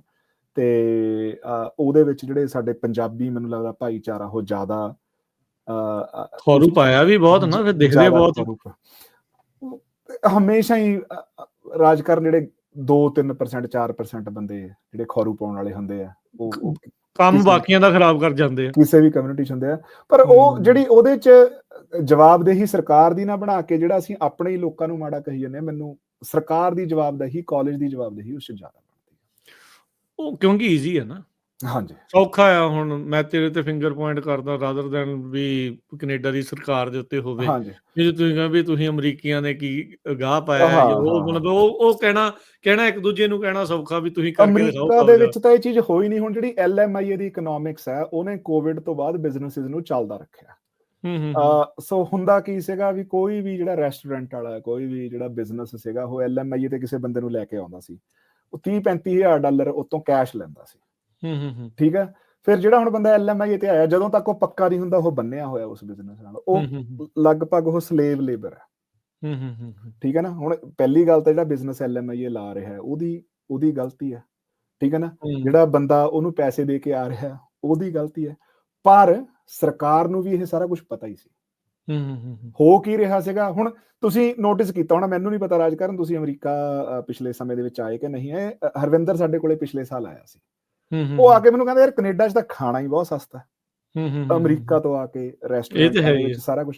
ਉਹ ਕਿਉਂ ਜਿਹੜੇ ਰੈਸਟੋਰੈਂਟ ਖਾਣਾ ਕੰਪੈਟੀਟਿਵ ਰੱਖ ਸਕੇ ਸੀਗੇ ਵੀ ਕਿਉਂਕਿ ਉਹ ਖਾਣੇ ਤੋਂ ਨਹੀਂ ਸੀ ਪੈਸੇ ਬਣਾ ਰਹੇ, ਉਹ ਤਾਂ ਪੈਸੇ ਹੀ LMIਆਂ ਤੋਂ ਤਾਂ ਘੱਟ ਪੇ ਕਰਕੇ ਬਣਾ ਰਹੇ ਸੀਗੇ। ਹੁਣ ਉਹਦੇ ਨਾਲ ਕੀ ਹੋਇਆ ਸੀ, ਬਿਜ਼ਨਸਿਸ ਚੱਲ ਰਹੇ ਸੀ। ਮੈਂ ਜਸਟੀਫਾਈ ਨਹੀਂ ਕਰ ਰਿਹਾ, ਬੜੀ ਗਲਤ ਗੱਲ ਹੈ, ਠੀਕ ਹੈ ਨਾ, ਵੀ ਬਿਜ਼ਨਸਿਸ ਜਿੱਤੋਂ ਪੈਸੇ ਲਏ, LMIA ਦੇ ਪੈਸੇ ਲਏ ਆ, ਜਿੱਤੋਂ ਫ੍ਰੀ 'ਚ ਕੰਮ ਕਰਾ ਰਹੇ ਆ, ਉਹਦੇ ਸਿਰ ਤੇ ਚੱਲ ਰਹੇ ਆ, ਠੀਕ ਹੈ ਨਾ। ਪਰ ਸਰਕਾਰ ਨੂੰ ਇਸ ਗੱਲ ਦਾ ਪਤਾ ਸੀ, ਕਿਉਂਕਿ ਬਿਜ਼ਨਸਿਸ ਚੱਲ ਰਹੇ ਸੀਗੇ ਤੇ ਟੈਕਸ ਪੇ ਹੋ ਰਿਹਾ ਸੀ। ਸਰਕਾਰ ਕਹਿੰਦਾ ਵੀ ਸਰਕਾਰ ਨੇ ਆਪਣੀਆਂ ਅੱਖਾਂ ਬੰਦ ਕਰ ਲਈਆਂ। ਹੁਣ ਜਦੋਂ ਉਹ ਗੱਲ ਬੱਸੋਂ ਬਾਹਰ ਹੋ ਗਈ, ਹੁਣ ਇਮੀਗ੍ਰੈਂਟਾਂ ਦਾ ਕਸੂਰ ਕੱਢ ਦੋ ਜੀ। ਮੈਂ ਕਹਿੰਦਾ, ਮੈਂ ਆਪਣੀ ਕਮਿਊਨਿਟੀ ਨੂੰ ਇਸ ਗੱਲ ਤੋਂ ਫਰਕ ਨਹੀਂ ਕਰਦਾ। ਅਸੀਂ ਬਿਲਕੁਲ ਹੀ ਅੱਖਾਂ ਬੰਦ ਕਰਕੇ ਇੱਥੇ ਆਏ ਹਾਂ। ਮੈਂ ਜਿੰਨੇ ਬੰਦਿਆਂ ਨਾਲ ਮੇਰਾ ਵਾਹ ਪਿਆ, ਮੈਂ ਉਹਨਾਂ ਨੂੰ ਕਹਿਣਾ ਵੀ ਨਹੀਂ ਯਾਰ, ਚੰਗੇ ਮਤਲਬ ਵੀ ਤੁਸੀਂ ਜਦੋਂ ਕੈਨੇਡਾ ਪੜ੍ਹਨ ਆਉਣਾ ਤਾਂ ਤੁਸੀਂ ਇੱਕ ਸਰਕਾਰੀ ਯੂਨੀਵਰਸਿਟੀ 'ਚ ਆ ਸਕਦੇ ਹੋ ਜਿਹਦੀ ਫੀਸ ਵੀ ਘੱਟ ਹੈ, ਜਾਂ ਤੁਸੀਂ ਪ੍ਰਾਈਵੇਟ ਕਾਲਜ 'ਚ ਆ ਸਕਦੇ ਹੋ ਜਿਹਦੀ ਫੀਸ ਵੱਧ ਹੈ। ਜਿਹੜਾ ਸਰਕਾਰੀ 'ਚ ਪੜ੍ਹੂਗਾ ਉਹਦੇ ਪੱਕਾ ਹੋਣਾ ਲਗਭਗ ਤੈਅ ਹੈ, ਉਹਦੀ ਜੌਬ ਵੀ ਲੱਗ ਜਾਣੀ ਹੈ, ਉਹਦਾ ਸਾਰਾ ਕੁਝ ਠੀਕ ਹੈ। ਪ੍ਰਾਈਵੇਟ ਕਾਲਜ 'ਚ ਨਾ ਤੁਸੀਂ ਪੱਕਾ ਹੋਣਾ, ਵਰਕ ਪਰਮਿਟ ਵੀ ਥੋੜੇ ਸਮੇਂ ਦਾ ਮਿਲਣਾ, ਠੀਕ ਹੈ ਨਾ, ਤੇ ਤੁਸੀਂ ਫੀਸ ਵੀ ਜ਼ਿਆਦਾ ਦੇ ਰਹੇ ਹੋ। ਗੱਲ ਕੀ ਹੁੰਦੀ ਸੀਗੀ, ਮੈਂ ਕਿਸੇ ਨੂੰ ਜੇ ਸਲਾਹ ਦੇ ਦੇਣੀ ਵੀ ਯਾਰ, ਉਹਨੇ ਕਹਿਣਾ ਵੀ ਮੇਰੇ 6 ਬੈਂਡ ਆਏ ਆ, ਮੈਂ ਕਹਿਣਾ ਵੀ ਯਾਰ 6.5 ਬੈਂਡ ਲੈ ਲਾ, ਤੇਰੇ ਫਲਾਣੇ ਕਾਲਜ ਚ ਐਡਮਿਸ਼ਨ ਹੋ ਜਾਣੀ ਹਨਾ। ਫਿਰ ਉਹ ਤਾਂ ਜੀ 6 ਮਹੀਨੇ ਮੈਂ ਲੇਟ ਹੋ ਜਾਊਂਗਾ। ਮੈਂ ਕਿਹਾ ਵੀ ਫੇਰ ਕੀ ਹੋ ਗਿਆ ਜੇ 6 ਮਹੀਨੇ ਚ ਲੇਟ ਹੋ ਜਾਊਂਗਾ, ਘਰੇ ਹੀ ਬੈਠਾ, ਪਨਾਮਾ ਦੇ ਜੰਗਲ ਚ ਤਾਂ ਬੈਠਾ ਨਹੀਂ। ਲੋਕੀ ਸੁਣਦੇ ਨਹੀਂ ਸੀਗੇ, ਆ ਗਏ, ਹੁਣ ਉਹ ਪੱਕੇ ਨਹੀਂ ਹੋ ਰਹੇ ਜਵਾਕ, ਠੀਕ ਹੈ ਨਾ। ਸੋ ਮਤਲਬ ਗੱਲ ਕੀ ਹੈ ਵੀ ਕਸੂਰ ਕਿਸੇ ਵੀ ਇੱਕ ਧਿਰ ਦਾ ਹੈ ਨਹੀਂਗਾ, ਪਰ ਜਿਹੜੀ ਗੱਲ ਮੁੜ ਕੇ ਉੱਥੇ ਆਉਣੇ ਵੀ ਹਾਂਜੀ ਇਮੀਗ੍ਰੇਸ਼ਨ ਤੋਂ ਲੋਕੀ ਬਹੁਤ ਉਰੇ ਤੰਗ ਹੋਏ ਹੈ।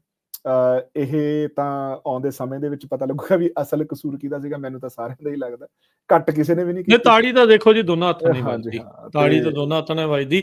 ਦੇਖੋ ਚਲੋ LMIA ਤੁਸੀਂ ਮੰਨ ਲਓ ਜੇ ਕੋਵਿਡ ਵਾਲੇ ਦੌਰਾਨ ਸੀ, ਹੁਣ ਕੋਵਿਡ ਦਾ ਸਮਾਂ ਤਾਂ ਗਿਆ ਖਤਮ ਨਾ, ਸੋ ਕੁਝ ਜਿਹੜੀਆਂ ਪਾਲਿਸੀਜ਼ ਆ ਉਹ ਟੈਂਪਰੇਰੀ ਰਹਿਣੀਆਂ ਚਾਹੀਦੀਆਂ, ਉਹ ਪੱਕੀਆਂ ਨਹੀਂ ਜਿਹੜੀਆਂ ਤੇ ਹੁਣ ਉਹ ਬੰਦ ਕਰਤਾ ਉਹਨਾਂ ਨੇ, ਹੁਣ ਉਹ ਬੰਦ ਕਰਤਾ। ਇਹ ਕੱਲ ਨਵਾਂ ਰੂਲ ਲੈ ਕੇ ਆਏ ਆ, ਕਹਿੰਦੇ ਵੀ ਜਿਹੜੇ LMIA ਦੇ ਤੁਹਾਨੂੰ ਪੁਆਇੰਟ ਮਿਲਦੇ ਹੁੰਦੇ ਸੀ ਪਹਿਲਾਂ 50, ਜਿਹੜਾ ਪੱਕੇ ਹੋਣ ਲਈ, ਕੱਲ ਉਹ ਵੀ ਖਤਮ ਕਰਤੇ ਇਹਨਾਂ ਨੇ। ਕਹਿੰਦੇ ਵੀ ਹੁਣ ਜੇ ਤੁਸੀਂ LMIA ਤੇ ਉਰੇ ਹੈਗੇ ਆ ਤਾਂ ਮਤਲਬ ਲਗਭਗ ਜਿਹੜਾ ਬੰਦਾ ਹੁਣ ਉਰੇ LMIA ਤੇ ਹੈਗਾ, ਜੇ ਉਹ ਬਹੁਤ ਜ਼ਿਆਦਾ ਨਹੀਂ ਪੜ੍ਹਿਆ ਲਿਖਿਆ ਹੋਇਆ ਜਾਂ ਉਹ ਕਿਸੇ ਸਪੈਸੀਫਿਕ ਟ੍ਰੇਡ ਦੇ ਵਿੱਚ ਕੰਮ ਨਹੀਂ ਕਰ ਰਿਹਾ, ਇਲੈਕਟ੍ਰੀਸ਼ੀਅਨ ਹੈ ਨਹੀਂ, ਪਲੰਬਰ ਨਹੀਂ ਹੈ, ਹੈਲਥ ਕੇਅਰ ਦੇ ਵਿੱਚ ਨਹੀਂ ਹੈ, ਉਹਦਾ ਲਗਭਗ ਪੱਕਾ। ਲੋਕਾਂ ਨੇ ਘਰ ਬਹੁਤ ਪੱਟੇ ਪਿੱਛੇ, ਹਾਂਜੀ ਬਿਲਕੁਲ ਜੀ ਬਿਲਕੁਲ, ਬਹੁਤ ਲੋਕਾਂ ਨੇ ਘਰ ਪੱਟੇ ਆ। ਹੁਣ ਉਹ ਕਹਿੰਦੇ ਹੁੰਦੇ ਹੱਥਾਂ ਦੀਆਂ ਦਿੱਤੀਆਂ ਦੰਦਾਂ ਨਾਲ ਨਹੀਂ ਖੁੱਲਣੀਆਂ, ਇਹ ਸਮੱਸਿਆ ਤਾਂ ਹੈਗੀ। ਚਲੋ ਕਿਸੇ ਨੇ ਕਹਿਣਾ ਵੀ ਤੁਸੀਂ ਬਾਹਰ ਬੈਠੇ ਆ, ਤੁਸੀਂ ਪੱਕੇ ਆ, ਤੁਸੀਂ ਐਵੇਂ ਰੌਲਾ ਪਾਈ ਜਾਂਦੇ ਆ ਵੀ ਸਾਨੂੰ ਪਤਾ ਸਿਚੁਏਸ਼ਨ ਕੀ ਆ, ਪਰ ਇਹ ਰਿਐਲਿਟੀ ਵੀ ਆ ਨਾਲ ਗੁਰਜਸਪਾਲ, ਵੀ ਸਥਿਤੀ ਜਿਹੜੀ ਉਹ ਬਦਲ ਚੁੱਕੀ ਆ, ਭਾਵਨਾਵਾਂ ਬਦਲ ਜਾਂਦੀਆਂ, ਇਹ ਵੇਗ ਨੇ, ਇਹ ਬਦਲਦੇ ਰਹਿੰਦੇ ਨੇ। ਜੇ ਇੱਕ ਟਾਈਮ ਦੇ ਉੱਤੇ ਢਿੱਲ ਦਿੱਤੀ ਸੀ ਤੇ ਹੁਣ ਕੱਸਿਆ ਵੀ ਜਿਹੜਾ ਉਹਨਾਂ ਨੇ ਆਪ ਹੀ ਆ। ਸੋ ਉਹਦੇ ਉਸ ਰਿਐਲਿਟੀ ਦੇ ਨਾਲ ਹੀ ਜਿਹੜੀ ਉਹ ਚੱਲਣ ਦੀ ਲੋੜ ਆ। ਤੇ ਕੋਈ ਵੀ ਜਿਹੜੀ ਸਰਕਾਰ ਆਉਂਦੀ ਇਦਾਂ ਹੀ ਰਹੂਗੀ ਸਖਤੀ। ਹਾਂਜੀ, ਸਖਤੀ ਤਾਂ ਹੁਣ ਵਧਣੀ ਆ, ਮਤਲਬ ਉਹਦੇ ਚ, ਪਰ ਇਹ ਨਹੀਂ ਹੈਗਾ ਵੀ ਇਮੀਗ੍ਰੇਸ਼ਨ ਬਿਲਕੁਲ ਬੰਦ ਹੋ ਜਾਊਗੀ। ਗੱਲ ਉਹ ਆ ਵੀ 3,80,000 ਨਹੀਂ ਹੋਊਗਾ, 3.5 ਲੱਖ। ਖਰਬੂਜੇ ਨੂੰ ਦੇ ਕੇ ਖਰਬੂਜਾ ਤਾਂ ਨਹੀਂ ਰੰਗ ਫੜੂ, ਜੋ ਇੱਥੇ ਚੱਲ ਰਿਹਾ ਉਹ ਦੇਖ ਕੇ ਉਹੀ ਚੀਜ਼ ਉੱਥੇ। ਦੇਖੋ ਜੇ ਜਿਹੜਾ ਸੈਂਟੀਮੈਂਟ ਆ ਉਹਦੇ ਵਿੱਚ, ਜੇ ਹੁਣ ਜਿਹੜੇ ਉਸ ਬਹੁਤ ਸਟਰੋਂਗ ਸੈਂਟੀਮੈਂਟ ਵਾਲੇ ਬੰਦੇ ਸਟਰੋਂਗ ਹੁੰਦੇ ਆ, ਤਾਂ ਇਸ ਗੱਲ ਤੋਂ ਮੁਨਕਰ ਤਾਂ ਨਹੀਂ ਹੋਇਆ ਜਾ ਸਕਦਾ ਵੀ ਉਵੇਂ ਦੀ ਵੇਵ ਚੱਲ ਸਕਦੀ ਹੈ। ਰੂਬੀ ਢਿੱਲੋਂ ਵਰਗੀ ਕਹਿੰਦੀ ਵੀ ਮੈਂ ਇੱਥੇ ਲੇਡੀ ਟਰੰਪ ਉਹ ਰੂਬੀ ਢਿੱਲੋਂ ਤਾਂ ਜੀ ਕੈਨੇਡਾ ਦੀ ਰਾਖੀ ਸਾਵੰਤ ਹੈ ਜੀ। ਅੱਛਾ ਜੀ, ਅੱਛਾ, ਤੁਹਾਡੇ ਏਦਾਂ ਸੋਚਦੇ ਆ, ਮੈਂ ਏਦਾਂ ਸੋਚਦਾ, ਬਾਕੀ ਤਾਂ ਚਲੋ ਠੀਕ ਹੈ। ਚਲੋ ਸਾਰੀ ਸੈਰਾ ਪੈਲਨ ਕਹਿ ਲਓ, ਇੱਕ ਹੀ ਗੱਲ ਆ। ਸੋ ਉਹ ਸਿਚੁਏਸ਼ਨ ਆ। ਅੱਛਾ, ਹੁਣ ਜਾਂਦੇ ਜਾਂਦੇ ਜੇ ਆਪਾਂ ਥੋੜੀ ਜਿਹੀ ਗੱਲ ਕਰ ਲਈਏ, ਜਿਹੜੀ ਇੰਟਰਫੀਅਰੈਂਸ ਆ, ਇਲੈਕਸ਼ਨ ਆ, ਮੈਡਲਿੰਗ ਆ, ਜਿਹੜੇ ਪੀਅਰ ਪੋਲੀਵੀਅਰ ਦੀ ਵੀ ਗੱਲ ਆਈ ਆ, ਚੰਦਰਾ ਆਰਿਆ ਦਾ ਵੀ ਆਇਆ, ਅਜੀ ਦਾ ਨਾਂ ਲਿਆ, ਇਹ ਸਾਰੇ ਕਿਤੇ ਨਾ ਕਿਤੇ ਭਾਰਤ ਸਰਕਾਰ ਦੇ ਸਟੂਜ ਬਣ ਕੇ ਵੀ ਨਾਲ ਜਿਹੜਾ ਉਹ ਚੱਲਦੇ ਆ। ਇਦਾਂ ਦੇ ਦੋਸ਼ ਆ, ਇਦਾਂ ਦੇ ਕਥਿਤ ਜਿਹੜੀਆਂ ਚੀਜ਼ਾਂ ਆ, ਇਹ ਫੋਰਨ ਇੰਟਰਫੀਅਰੈਂਸ, ਪਹਿਲੋਂ ਚਾਈਨਾ ਦੇ ਉੱਤੇ ਦੋਸ਼, ਹੁਣ ਇੰਡੀਆ ਦੇ ਉੱਤੇ ਦੋਸ਼, ਬਾਰ-ਬਾਰ ਇਨਵੈਸਟੀਗੇਟਿਵ ਰਿਪੋਰਟਸ ਆਉਣੀ, ਜਿਹੜੇ ਸਿੱਖ ਐਕਟਿਵਿਸਟ ਉਹਨਾਂ ਦੀਆਂ ਅਸੈਸੀਨੇਸ਼ਨ, ਉਹਨਾਂ ਨੂੰ ਮਾਰਨ ਦੀਆਂ ਧਮਕੀਆਂ, ਇਹ ਸਾਰੇ ਕਾਸੇ ਦੇ ਵਿੱਚ ਜਿਹੜੇ ਸਿੱਖ ਆ ਉਹ ਕਿਸ ਤਰੀਕੇ ਦੇ ਨਾਲ ਇਹਨਾਂ ਇਲੈਕਸ਼ਨ ਦੇ ਵਿੱਚ ਹੁਣ ਹਿੱਸਾ ਲੈ ਰਹੇ ਆ। ਦੇਖੋ ਮੈਜੋਰਿਟੀ ਸਿੱਖ ਜਿਹੜੀ ਸੱਚ ਹੈ, ਜਿਹੜਾ ਮੈਜੋਰਿਟੀ ਸਿੱਖ ਹੈ, ਉਹ ਇਸ ਚੀਜ਼ ਦਾ ਉਹਨਾਂ ਨੂੰ ਕੋਈ ਬਹੁਤਾ ਦਾ ਫਰਕ ਸਾਨੂੰ ਦੇਖਣ ਨੂੰ ਨਹੀਂ ਮਿਲ ਰਿਹਾ। ਜਿਹੜੇ ਉਹ ਇਮੋਸ਼ਨ, ਜਿਹੜਾ ਉਹਨਾਂ ਦਾ ਜ਼ਿਆਦਾ ਵੱਡਾ ਇਮੋਸ਼ਨ ਹੈਗਾ ਵੀ ਇਮੀਗ੍ਰੇਸ਼ਨ, ਕੰਜ਼ਰਵੇਟਿਵਾਂ ਨੇ ਆ ਕੇ ਇਮੀਗ੍ਰੇਸ਼ਨ ਰੋਕ ਦੇਣੀ, ਲਿਬਰਲ ਨੇ ਬਹੁਤ ਗੰਦ ਪਾਤਾ, ਹਨਾ। ਜਿਹੜੇ ਮਸਲੇ ਉਹਨਾਂ ਨੂੰ ਇਫੈਕਟ ਕਰਦੇ ਆ, ਹੈਲਥ ਕੇਅਰ ਜਿਹੜਾ ਮਸਲਾ ਹੈਗਾ ਉਹ ਇਫੈਕਟ ਕਰਦਾ। ਜਿਹੜੇ ਆਪਾਂ ਕਹਿ ਲਈਏ ਵੀ ਜਿਹੜੇ ਪੜ੍ਹਦੇ ਲਿਖਦੇ ਆ, ਜਿਹੜੇ ਖਿਆਲ ਰੱਖਦੇ ਆ ਆਲੇ ਦੁਆਲੇ, ਜਿਨ੍ਹਾਂ ਨੂੰ ਪਤਾ ਵੀ ਯਾਰ ਵਰਤਾਰਾ ਕਿਵੇਂ ਚੱਲ ਰਿਹਾ, ਉਹ ਇਸ ਚੀਜ਼ ਨੂੰ ਲੈ ਕੇ ਬਿਲਕੁਲ ਚਿੰਤਤ ਨੇ। ਉਹ ਆਪਣੇ ਲੀਡਰਸ਼ਿਪਸ ਨਾਲ ਆਪਣੇ ਲੈਵਲ ਤੇ ਉਹ ਕੰਮ ਵੀ ਕਰ ਰਹੇ ਨੇ। ਤੇ ਉਸੇ ਦਾ ਸਿੱਟਾ ਵੀ ਰੂਬੀ ਢਾਲਾ ਦੀ ਜਿਹੜੀ ਉਹ ਸੀਟ ਆ ਉਹਨਾਂ ਨੂੰ ਉਹ ਨਹੀਂ ਦਿੱਤੀ ਗਈ, ਜਾਂ ਜਿਹੜੀ ਚੰਦਰ ਆਰਿਆ ਤੋਂ ਈਵਨ MP ਦੀ ਸੀਟ ਵੀ ਉਹਨਾਂ ਤੋਂ, ਵੀ ਉਹਨਾਂ ਨੂੰ ਕਿਹਾ ਵੀ ਤੁਸੀਂ MP ਦੀ ਇਲੈਕਸ਼ਨ ਵੀ ਨਹੀਂ ਲੜ ਸਕਦੇ। ਕਿਉਂਕਿ ਇਹ ਤਾਂ ਹੁਣ ਸਾਰਿਆਂ ਨੂੰ ਇਹਦੇ 'ਚ ਗੱਲ ਕਲੀਅਰ ਹੋ ਗਈ ਨਾ ਵੀ ਯਾਰ, ਜਿਹੜੇ ਬੰਦੇ ਨੇ ਕੈਨੇਡਾ ਦੇ ਵਿੱਚ ਰਹਿਣਾ, ਉਹਨੇ ਕੈਨੇਡਾ ਦੇ ਮਸਲਿਆਂ ਦੀ ਹੀ ਉਹਨੂੰ ਗੱਲ ਕਰਨੀ ਪੈਣੀ ਵੀ ਕੈਨੇਡਾ ਫਰਸਟ ਜਿਹੜੀ ਆਪਾਂ ਕਹਿ ਲਈਏ ਵੀ ਲਹਿਰ ਹੋ। ਜੇ ਇੱਕ ਕੋਈ ਵੀ ਬਾਹਰਲਾ ਮੁਲਕ ਆ ਕੇ, ਤੇ ਇਹ ਕੋਈ ਨਵੀਂ ਚੀਜ਼ ਨਹੀਂ ਹੈਗੀ, ਦਖਲਅੰਦਾਜ਼ੀ ਹਮੇਸ਼ਾ ਚੱਲਦੀ ਰਹਿੰਦੀ ਹੈ। ਐਤਕੀ ਇਹ ਬਹੁਤ ਜ਼ਿਆਦਾ ਭਾਰੂ ਹੋਈ ਹੈ, ਤੇ ਕਿਉਂਕਿ ਸਿੱਖ ਇਹਦੇ ਰਿਸੀਵਿੰਗ ਐਂਡ ਤੇ ਨੇ, ਸੋ ਤਾਂ ਕਰਕੇ ਸਾਨੂੰ ਉਸ ਚੀਜ਼ 'ਚ ਬਹੁਤ ਜ਼ਿਆਦਾ ਇਨਵੋਲਵ ਹੋਣਾ ਪਿਆ। ਪਰ ਹਰ ਇੱਕ ਸਰਕਾਰ ਦੀ ਇਹ ਕੋਸ਼ਿਸ਼ ਹੁੰਦੀ ਹੈ ਵੀ ਸਾਡੇ ਪੱਖੀ ਬੰਦੇ ਸਰਕਾਰ ਦੇ ਵਿੱਚ ਆਉਣ। ਜਿਹੜੀ ਕੰਜ਼ਰਵੇਟਿਵ ਵਾਲੀ ਜਿਹੜੀਆਂ ਰਿਪੋਰਟਾਂ ਹੁਣ ਤੱਕ ਆਈਆਂ ਨੇ, ਉਹਦੇ ਵਿੱਚ ਕਿਸੇ ਨੇ ਵੀ ਹਜੇ ਤੱਕ ਉਹਨਾਂ ਬੰਦਿਆਂ ਨੂੰ, ਜਿਹੜਾ ਮੰਨ ਲਓ ਜਿਹੜਾ ਪੀਅਰ ਪੋਲੀਵੀਅਰ ਹੈ, ਜਿਹੜੀ ਸੀਸਿਸ ਦੀ ਰਿਪੋਰਟ ਆ ਉਹ ਵੀ ਇਹੀ ਕਹਿ ਰਹੀ ਹੈ ਵੀ ਕੰਜ਼ਰਵੇਟਿਵ ਪਾਰਟੀ ਨੂੰ ਵੀ ਇਸ ਗੱਲ ਦਾ ਅੰਦਾਜ਼ਾ ਹੋ ਸਕਦਾ, ਪਰ ਉਹਨਾਂ ਨੂੰ ਐਗਜ਼ੈਕਟਲੀ ਨਹੀਂ ਪਤਾ ਵੀ ਹਾਂ ਕਿਹੜੇ ਕਿਹੜੇ ਬੰਦੇ ਆ, ਕਿਉਂਕਿ ਪੋਲੀਵੇ ਨੇ ਆਪਣੀ ਕਲੀਅਰੈਂਸ ਨਹੀਂ ਲਈ। ਠੀਕ ਹੈ, ਉਹ ਕਲੀਅਰੈਂਸ ਕਿਉਂ ਨਹੀਂ ਲੈਂਦਾ, ਇਹ ਵੀ ਬਹੁਤ ਰੌਲਾ ਹੈ ਉੱਥੇ। ਉਹ ਦੇਖੋ ਉਹਦੇ ਵਿੱਚ ਦੋ ਰਿਟੋਰਿਕ ਨੇ। ਉਹ ਤਾਂ ਕਹਿੰਦਾ ਵੀ ਜੇ ਮੈਂ ਕਲੀਅਰੈਂਸ ਲੈ ਲਈ ਤਾਂ ਮੈਨੂੰ ਸਰਕਾਰ ਡਿਕਟੇਟ ਕਰ ਸਕਦੀ ਹੈ ਵੀ ਤੂੰ ਪਬਲਿਕ 'ਚ ਜਾ ਕੇ ਕਿਹੜੀ ਗੱਲ ਕਰਨੀ ਹੈ ਕਿਹੜੀ ਨਹੀਂ ਕਰਨੀ। ਸੋ ਪੀਅਰ ਪੋਲੀਵੇਅਰ ਇਹ ਗੱਲ ਕਹਿ ਰਿਹਾ ਹੈ, ਪਰ ਦੂਜੇ ਪਾਸੇ ਜਿਹੜੀ ਲਿਬਰਲ ਪਾਰਟੀ ਹੈ, ਜਿਹੜੀ ਸਰਕਾਰ ਹੈ, ਉਹ ਇਹ ਕਹਿ ਰਹੀ ਹੈ ਵੀ ਇਹ ਤਾਂ ਨਹੀਂ ਲੈ ਰਿਹਾ ਵੀ ਕਿਉਂਕਿ ਫਿਰ ਇਹਨੂੰ ਆਪਣੇ ਕੈਂਡੀਡੇਟਸ ਤੇ ਐਕਸ਼ਨ ਲੈਣਾ ਪੈਣਾ।